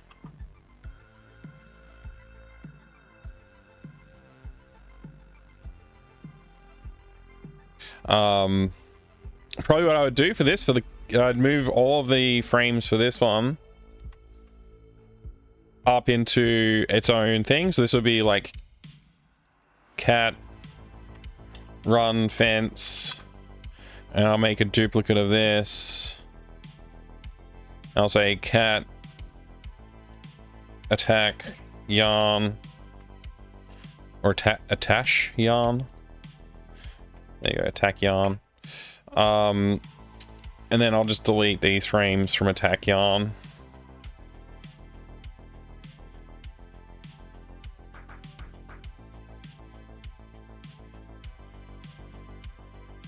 So it's just those ones now. And then for this one, I'll delete them.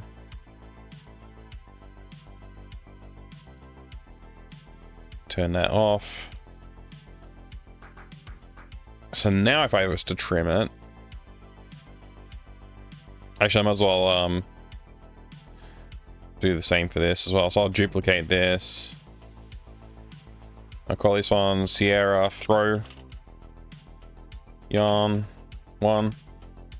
Might need to do another one, so I'll just put a 1 on it, and then I can delete all these other frames. Oh, it's locked.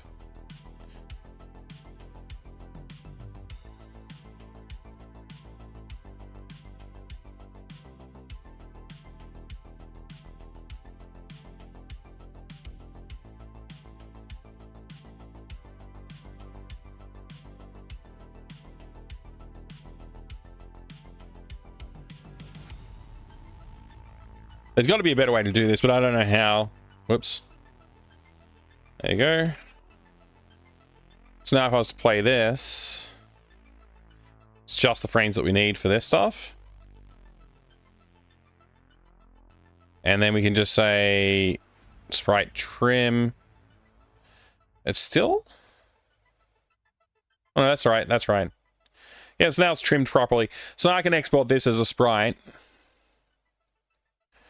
As an animated sprite, animated GIF, whatever. Just want throw yarn at Game Boy, and I'll change the name of this to throw yarn .gif. Export that, and then I just want to undo the trim. I'll save that, and now now I should be able to bring that into the game as a view. So I'll be able to go like views, backyard, new view, and I'll say throw yarn 1 view. And I will import that. So I'm going to probably do it here in scene, Sierra's house, backyard. And I'm going to just do a new subfolder called Get Game Boy, and I guess I could rename this to Get Game Console. Import the sprite. So we go here, Sierra's house, backyard 1. It'll be here somewhere. There it is, 3yarn.gif. Just import everything as is. Select that until we run out of frames.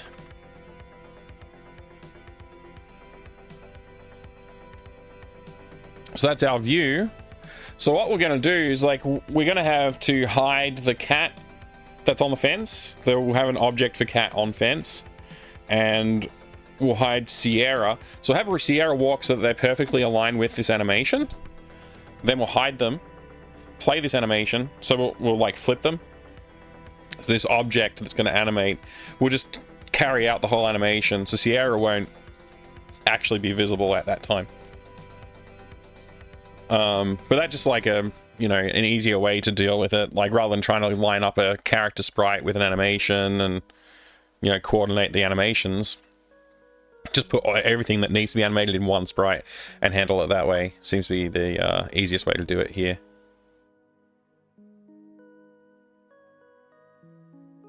Yeah. Cool.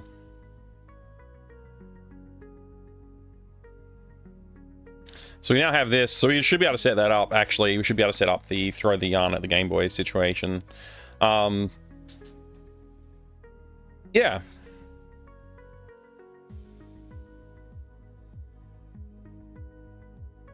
So I'll add all this stuff to the scene in a minute, and then that'll be that.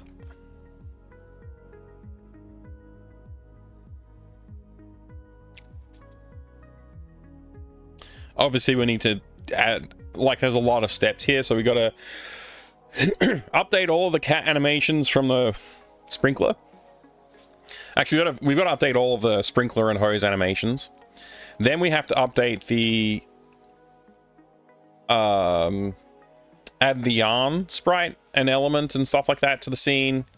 Have all the reactions for the cat pouncing on the yarn when you try and get it.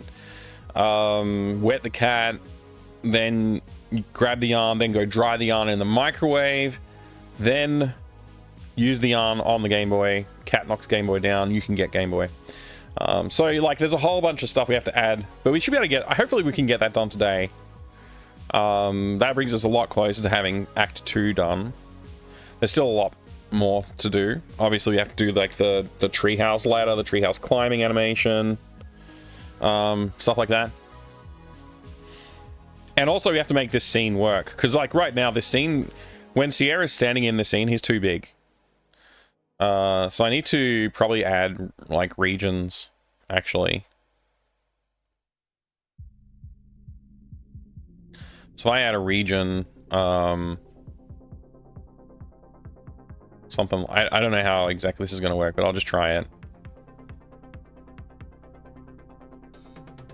Oh, we got to actually do that.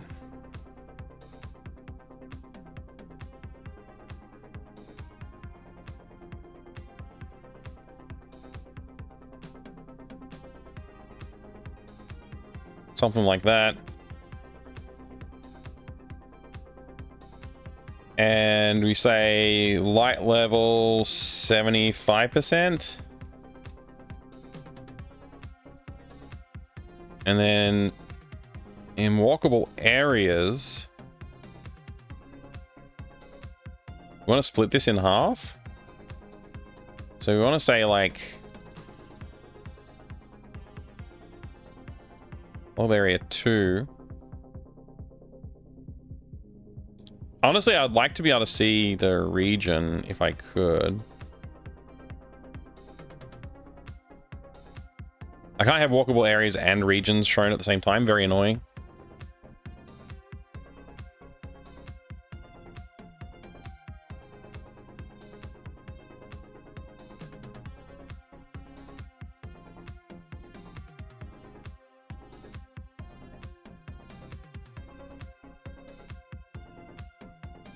Scaling level 70%.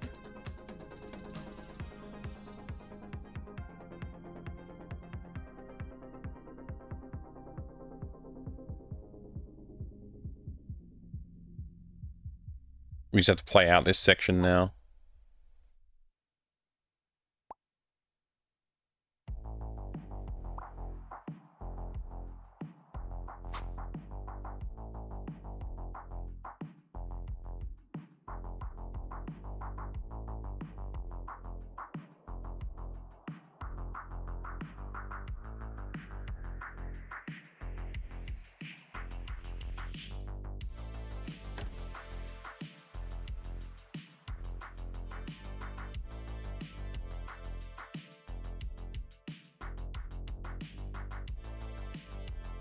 So now it's justified that he can't reach the duct tape.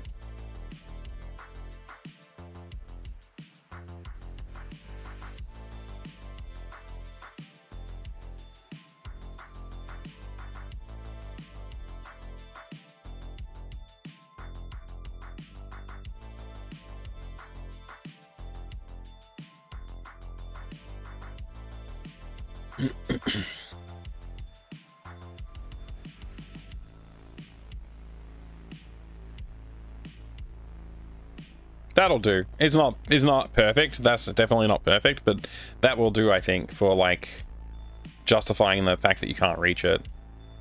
Because before, when he's full height, it totally looks like he can reach it.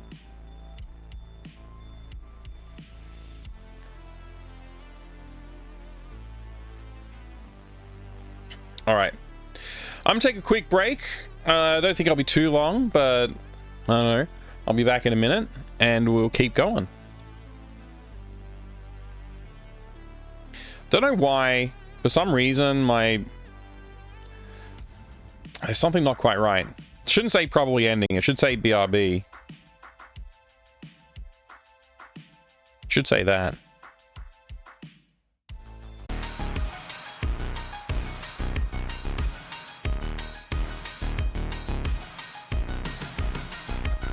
Hello, I'm back.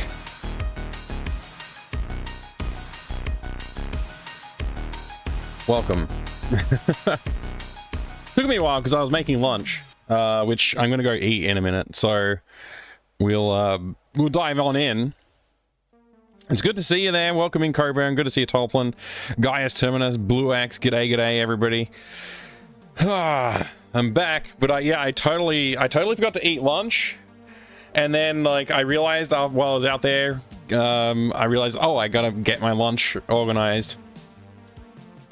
So I've made it, but I haven't eaten it yet. I ran out of time to eat it. So we're back. I'm gonna do a little bit more, but then I'm gonna go eat because it's sitting there waiting for me to eat. Let's go ahead. I forgot. I gotta get my brain in order though. So we exported this GIF. We got to do a few more exports. So we got to do like the sprinkle one here as well. I'm just gonna try and organize myself while I do it. We all got to also export this flow one, so we don't need Sierra for that. We don't need the game console or the cat. We will need the hose. For this one, I think that's it. So we're just gonna go ahead and do the same process. We're gonna trim this down and then export the flow animation. And we are going to change it to leak.gif was the one we were using. I'm gonna just call it leak 2, just in case, like, in case there is some reason I look at it and decide I want the old one back. I've got it still, at least out there in the GIF form. All right, so that should be that, and then we're gonna go ahead and do the same thing for sprinkle, except we're gonna go edit, undo the trim. So flow is fine, but sprinkle is, we're gonna need the cat, we're gonna need like all of the layers for this, right? So that it doesn't do anything by itself with just the hose. So we gotta turn on cat. I don't know what else we need. I think we need sprinkle water. And I think we need layer 5 copy. Let's just have a look and see. Yep, that looks about right. That does indeed look about right. So, we want to trim again. And then we want to export, and we just want to export as. We want to export sprinkle. And we want to change this to replacing sprinkler.gif. We'll just call this on sprinkler2.gif. Export that. Yes, and okay. Did you alphabetize? I did not. I prefer to imagine that the only food in Australia is the Chico roll. Good. Good imagination. All right, running fence is another animation, so we need to hide the hose. I think we just want cat run fence might be all we need. Actually, I need to undo some. There we go. I believe this is all we need. Just the cat running to the fence is the only thing we actually need for this. So I'm going to trim to that.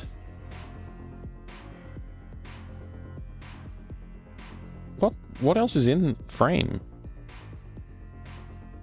Oh, it might be the explosion off the line that I did. Yeah, it doesn't feel justified though. Well, whatever the case, it's fine. That's all we need for this one as well. I guess we don't need layer 5. Oh, it's layer 5 and sprinkle water that are causing issues, aren't they? Undo the trim, redo the trim.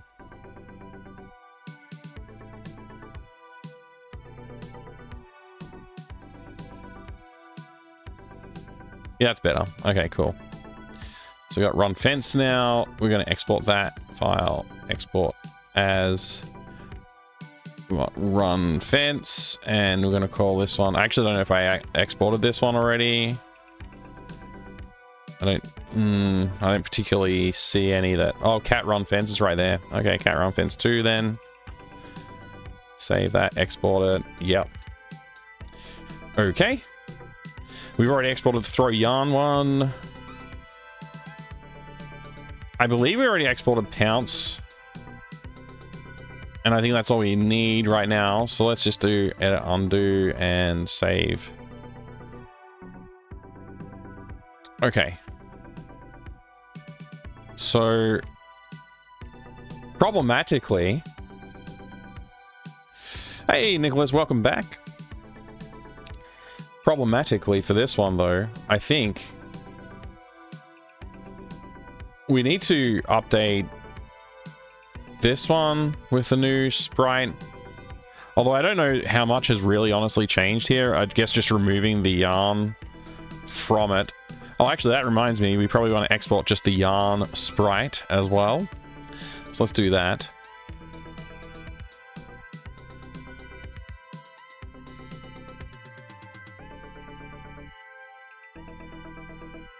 So we'll just take that and we'll do an export as frames, only the selected frame, only the selection, and we'll export this as yarn.png.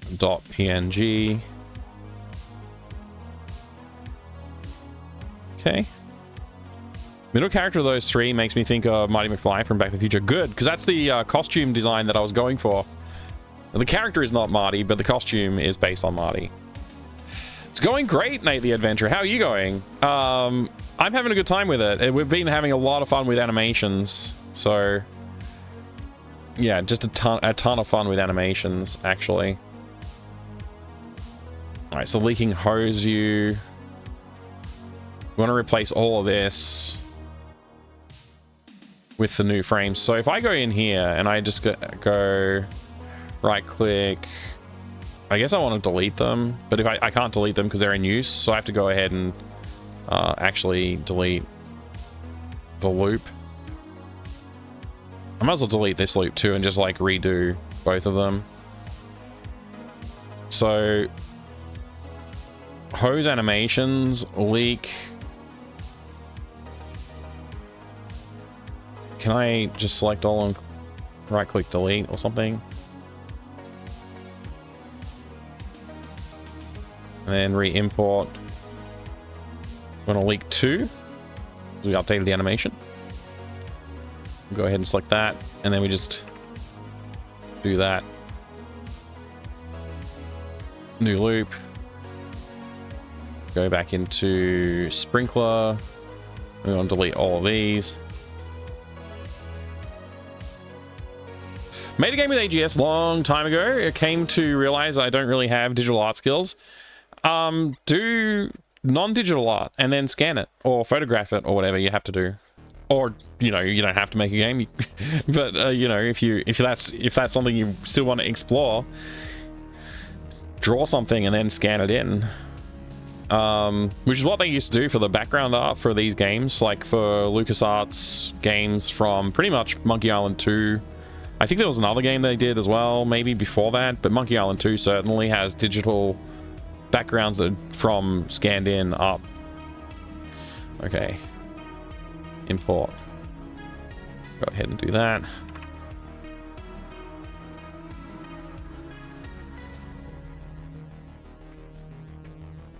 don't know how many frames there are. Okay. One. There we go. Delete those. All right, so that's that. In theory, they should just be fine. I shouldn't need to change anything here. I guess we'll find out. First macaroni art adventure game. That's a good idea. Yeah, do that. Claymation. Another option. Sierra started with Quest of Glory 2, even though it wasn't VGA. I tried that, but the scanner I had was absolute crap. Also, the only kind of drawing that I am decent at is inked and pencil. That's cool though. That would be a cool like aesthetic to see.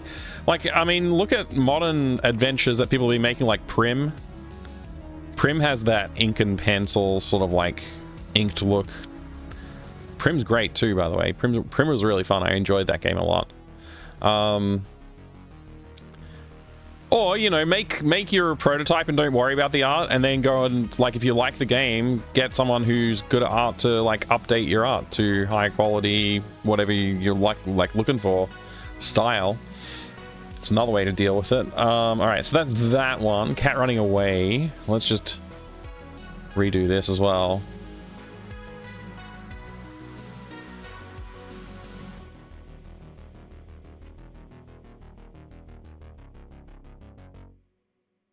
I know you probably didn't even mention that for any kind of solutions or anything, and here I am just like telling you you can still do it. And I'm sorry if that's not what you were looking for. I just you know, I'm one of those people who's just like default mode is solutions. So I apologize if that's not what you were looking for at all.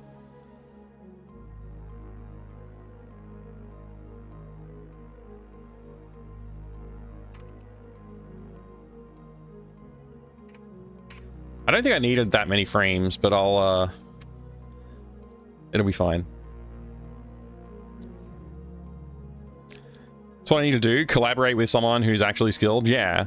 Like, I mean, the other thing about art is, like, the more you do it, the better you get.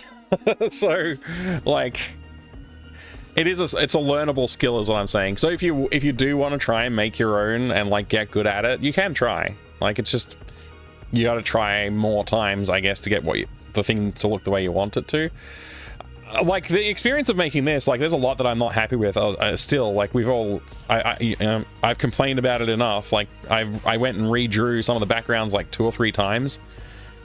You know, I'm still learning this art style as well, so it's like there's a lot of reasons. Anyway, I think that's good. Let's go ahead and import some more stuff. I think actually, is that all I needed to import? Maybe it is. Let's go back to the backyard then. Room 12. No, that's not backyard. Backyard's room 13. Okay. So all of this stuff here, we want to like... Honestly, I could just see if what I've done is enough. Obviously, we'll then need to do a little bit more work, but let's just play through this and see how it goes. I'm just gonna quickly do it. I'm not gonna talk my way through it at all. Just gonna click and stuff. I really wanted to get onto the dialogue stuff today, but I think I've run out of time. I gotta eat that food that I made. It's out there getting cold.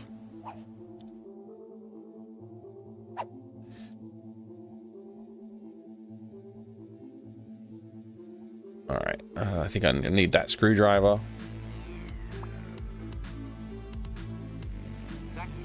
Oh, I thought I was clicked on the sheets, but anyway.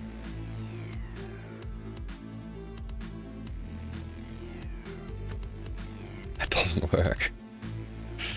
All right. I can't wait to finish this scene up as well. That one will, when that one's finished, will be good.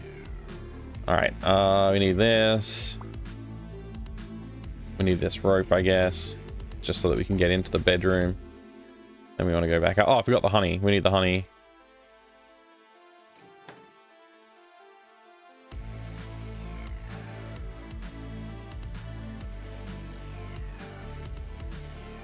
I love all the animations in this game. I've gone overboard with it. There's too much work to do, but it's still cool.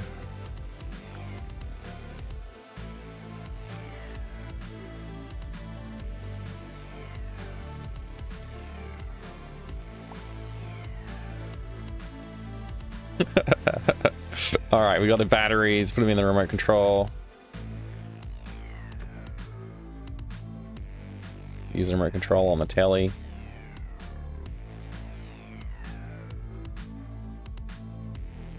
While she's distracted, we swap the names.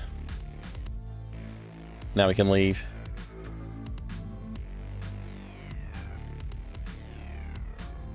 By the way, what do you think about point-and-click games that mixes the other genres of games that have different playstyle than them?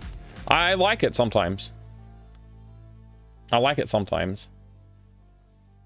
If it's done well, I like it, but often it's not done well, especially in older like Sierra games with the arcade sections used to suck. And they would have like, you know, you have to navigate your way through the puzzle properly and stuff like that, which I didn't like. Okay, let's just test this out. So we want to be standing like here, I guess.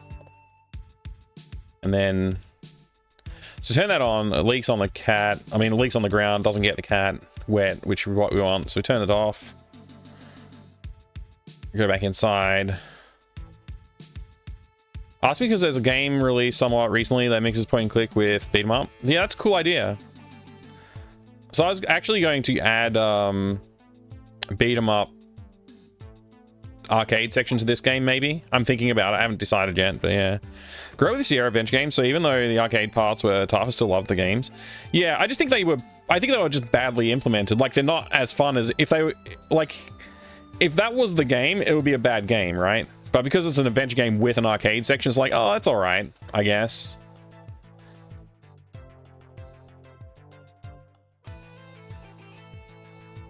Okay, so we need to... Once that happens, we need the cat to run to the fence. Also, I need to separate the yarn. I need to re-import the cat, as well, I guess.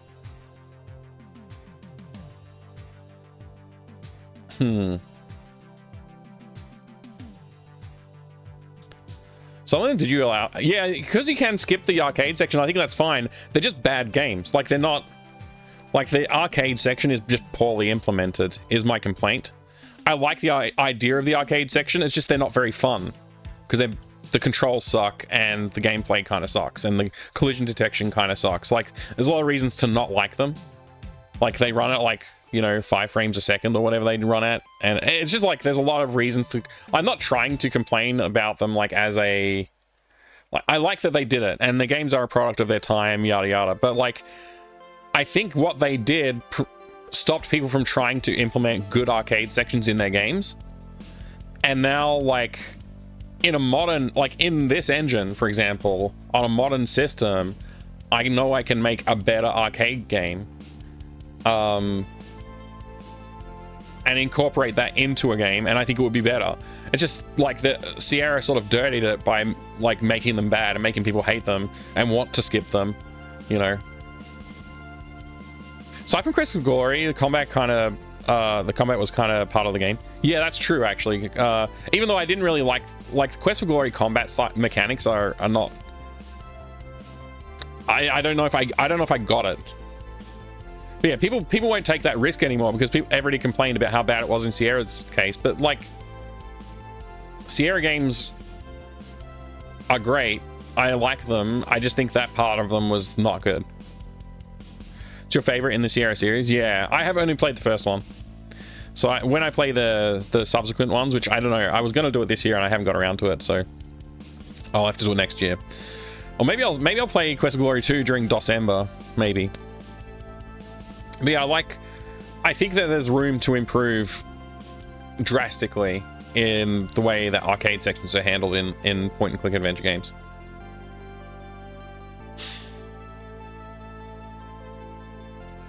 Couldn't help but wonder if the reason for the arcade section was were not good is because of the engines used. Yeah, that's what I'm saying. It's exactly what I'm saying. I mean, you can blame the engine, but like Sierra made their own engine, they could have just made it better, right? But like, it's just mechanically, like, the way inputs work in the games are bad as well. Like, there's a lot of reasons why it's bad, and it's just like product of the time basically is the real answer. The later ones are special. I look forward to it. Anyway, all of the stuff we fixed, all the stuff we re-imported is fixed and it's working well. I need to do the cat, the yarn, the cat on the fence, the Game Boy. There's a whole bunch of bits that we need to do. So might as well do that too.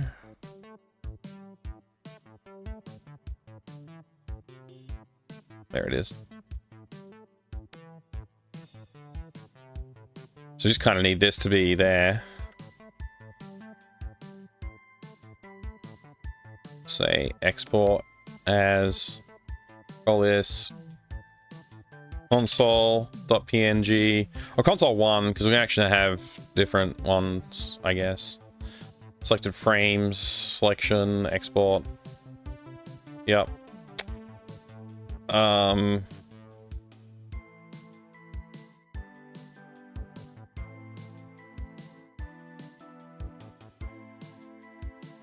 Export as console 2. Export, yes. Is there anything else I need to think about here? Cat on the fence, maybe? Maybe just the cat in general.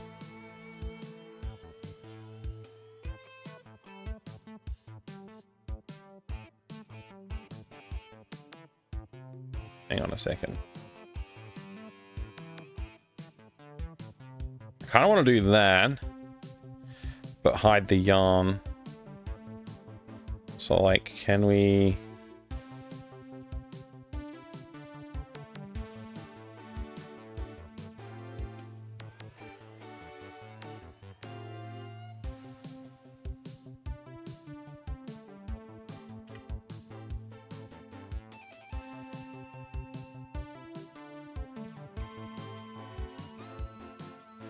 Actually, if I do this, then I can line it up better.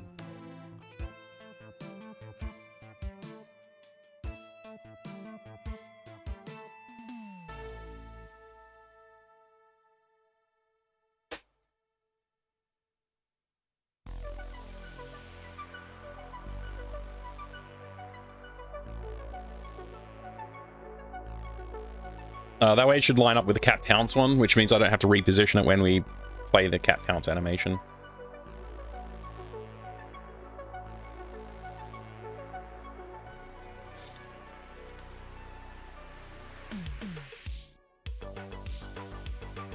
That's the wrong cat. Did we ever... We never did create the cat view, huh? We just got cat running away. Let's go new view. Cat yard or yard cat. I don't know. Create loop, new frame. Go cat. Pounce 1, pounce 2. I don't know why we got a different pounce. Looks just basically the same. Let's just go import the cat one. Import. Use that. New loop. And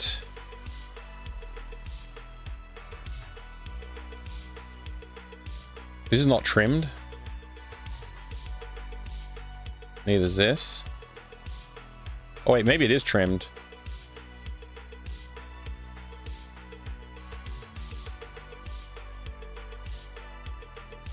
I don't get it, man. What's going on? Why is the yarn missing on a couple of frames here? Doesn't make sense. I'm gonna create a new pounce. Create a subfolder. Pounce points. Pounce. 2, I guess. It's gonna do this. Cat pounce. That's not trimmed. I guess we need to re-export it. Or maybe this one's the fixed one. This one might be the fixed one. Oh gosh, I don't know. Let me just export it again.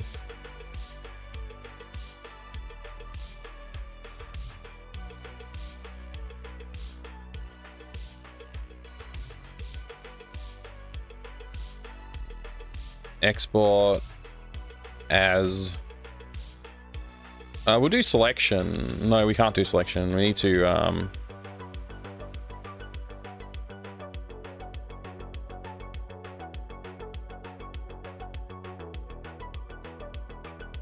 sprite trim. Just play pounce animation, make sure it's all good.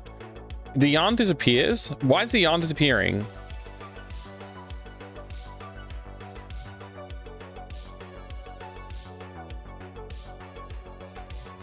Cat attack yarn, maybe this is it. Oh wait, that's not it. What happened to the layer with... Oh, it's just called layer 4. Is that why it's missing? Hang on, let's see. Yeah, okay, it was just called layer 4. Okay. Counts, yarn. There we go. File, export as canvas, counts,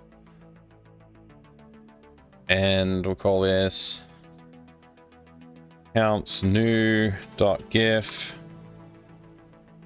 Export it, yes, okay. We'll import that.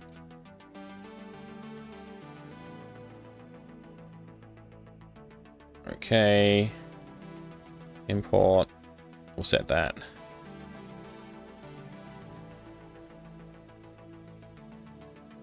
Guess that's it. Cool.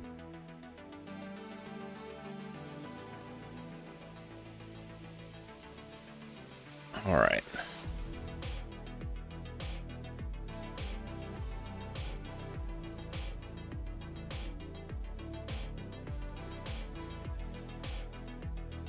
Cat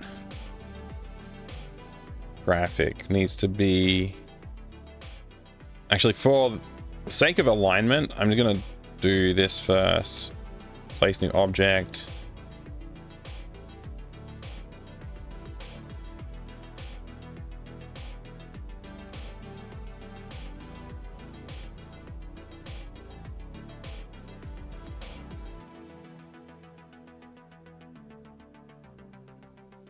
It's taking a bit longer than I planned.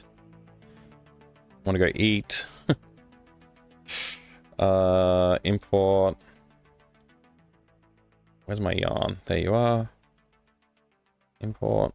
Use that. And position.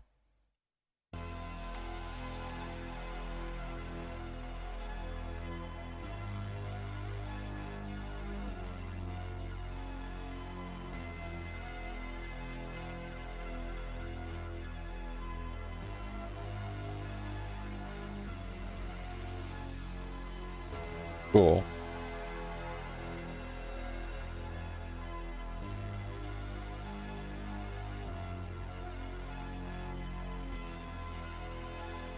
Cat.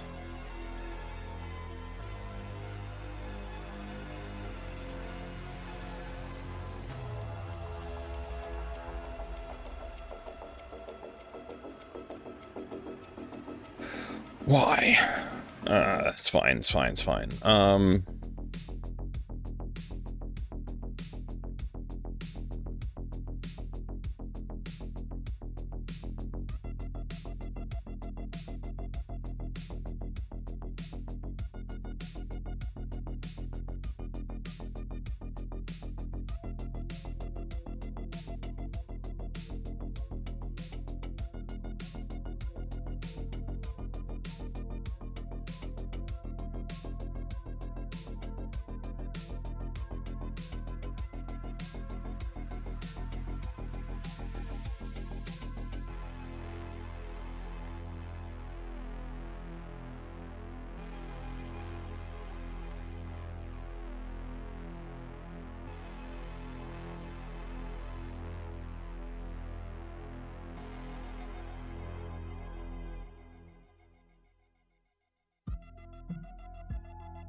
Suddenly reminded of a sketch from Whose Line Is It Anyway called Secret Agent. In one game of Secret Agent was doing laundry. Colin yelled the cat multiple times to help them do a royal's headdress, cause Ryan Stiles to laugh a lot. I bet it would, yeah. That shows a riot. It's pretty funny.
So many steps to this, which is good. It's a good thing, because every step will take somebody like a few minutes to solve, which means the game take a little while to play, and that's the goal. Make the game feel like it's worth playing.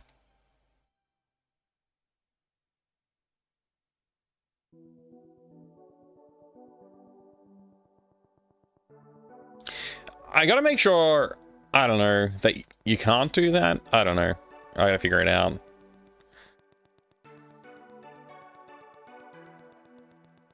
What just happened? The cat, like, shifted to the side.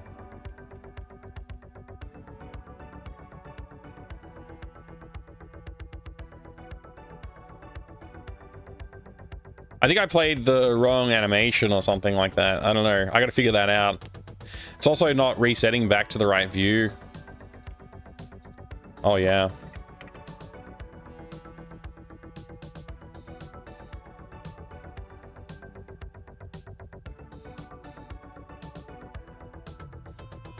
I wonder if it's like not respecting the boundaries. Like I hate there's something about this that I hate. I think it just doesn't respect the white space that you give it, which is very, very, very annoying. Because the same reason that like the animations wobble when I have the player pick up items, because it doesn't respect the white space properly, I don't think. Repeatedly pulling a thorn from the llama's foot. Pulling the thorn from the llama's foot will only be able to be done once I finish implementing everything. But you shouldn't be able to do that until you've broken into the shed, which you can't do. I keep on, in my head, it's like, oh, you could do it anytime. But you actually can't get the grabber until after you've broken into the shed, so it's not a problem, actually. The problem that I said that might be a problem, it's not a problem at all. I'm gonna leave it at that for now. Just because I actually want to go eat.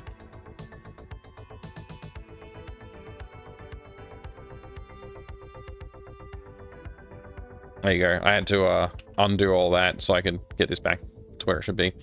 All right, that's good. Let's see. We've implemented a fair bit.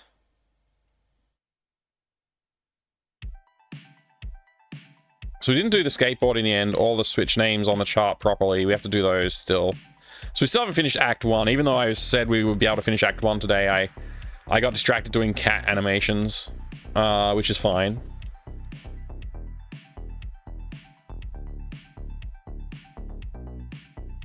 Okay, so that is...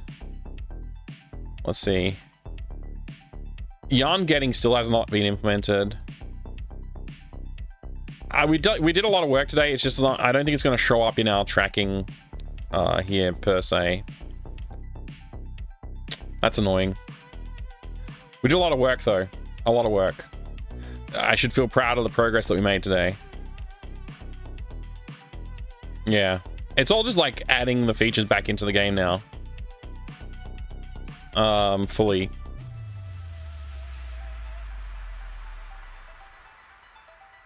Yeah, there's still a lot to do. But that'll happen tomorrow, I guess. Game Maker crushes white space on sprite tables, and you need to force that off, or else shaders look weird. Yeah. So there's yeah, there's so many ways to solve this problem, and it's like AGS doesn't give me any of the ways that I want to solve it, and it's like to the point where I'm almost like maybe I should just re-implement the animation system myself, which obviously would suck to have to do. So, and if I'm going to do that, I might as well just like start using a different engine. So I'm not going to do that, but you know, tempted to. All right, that's all I got time for today. So I'm going to call it a day now, and I will see you again soon. I'm going to be back on the gaming channel in like a little while, basically as soon as I finish eating this food. So I'll see you soon, everyone.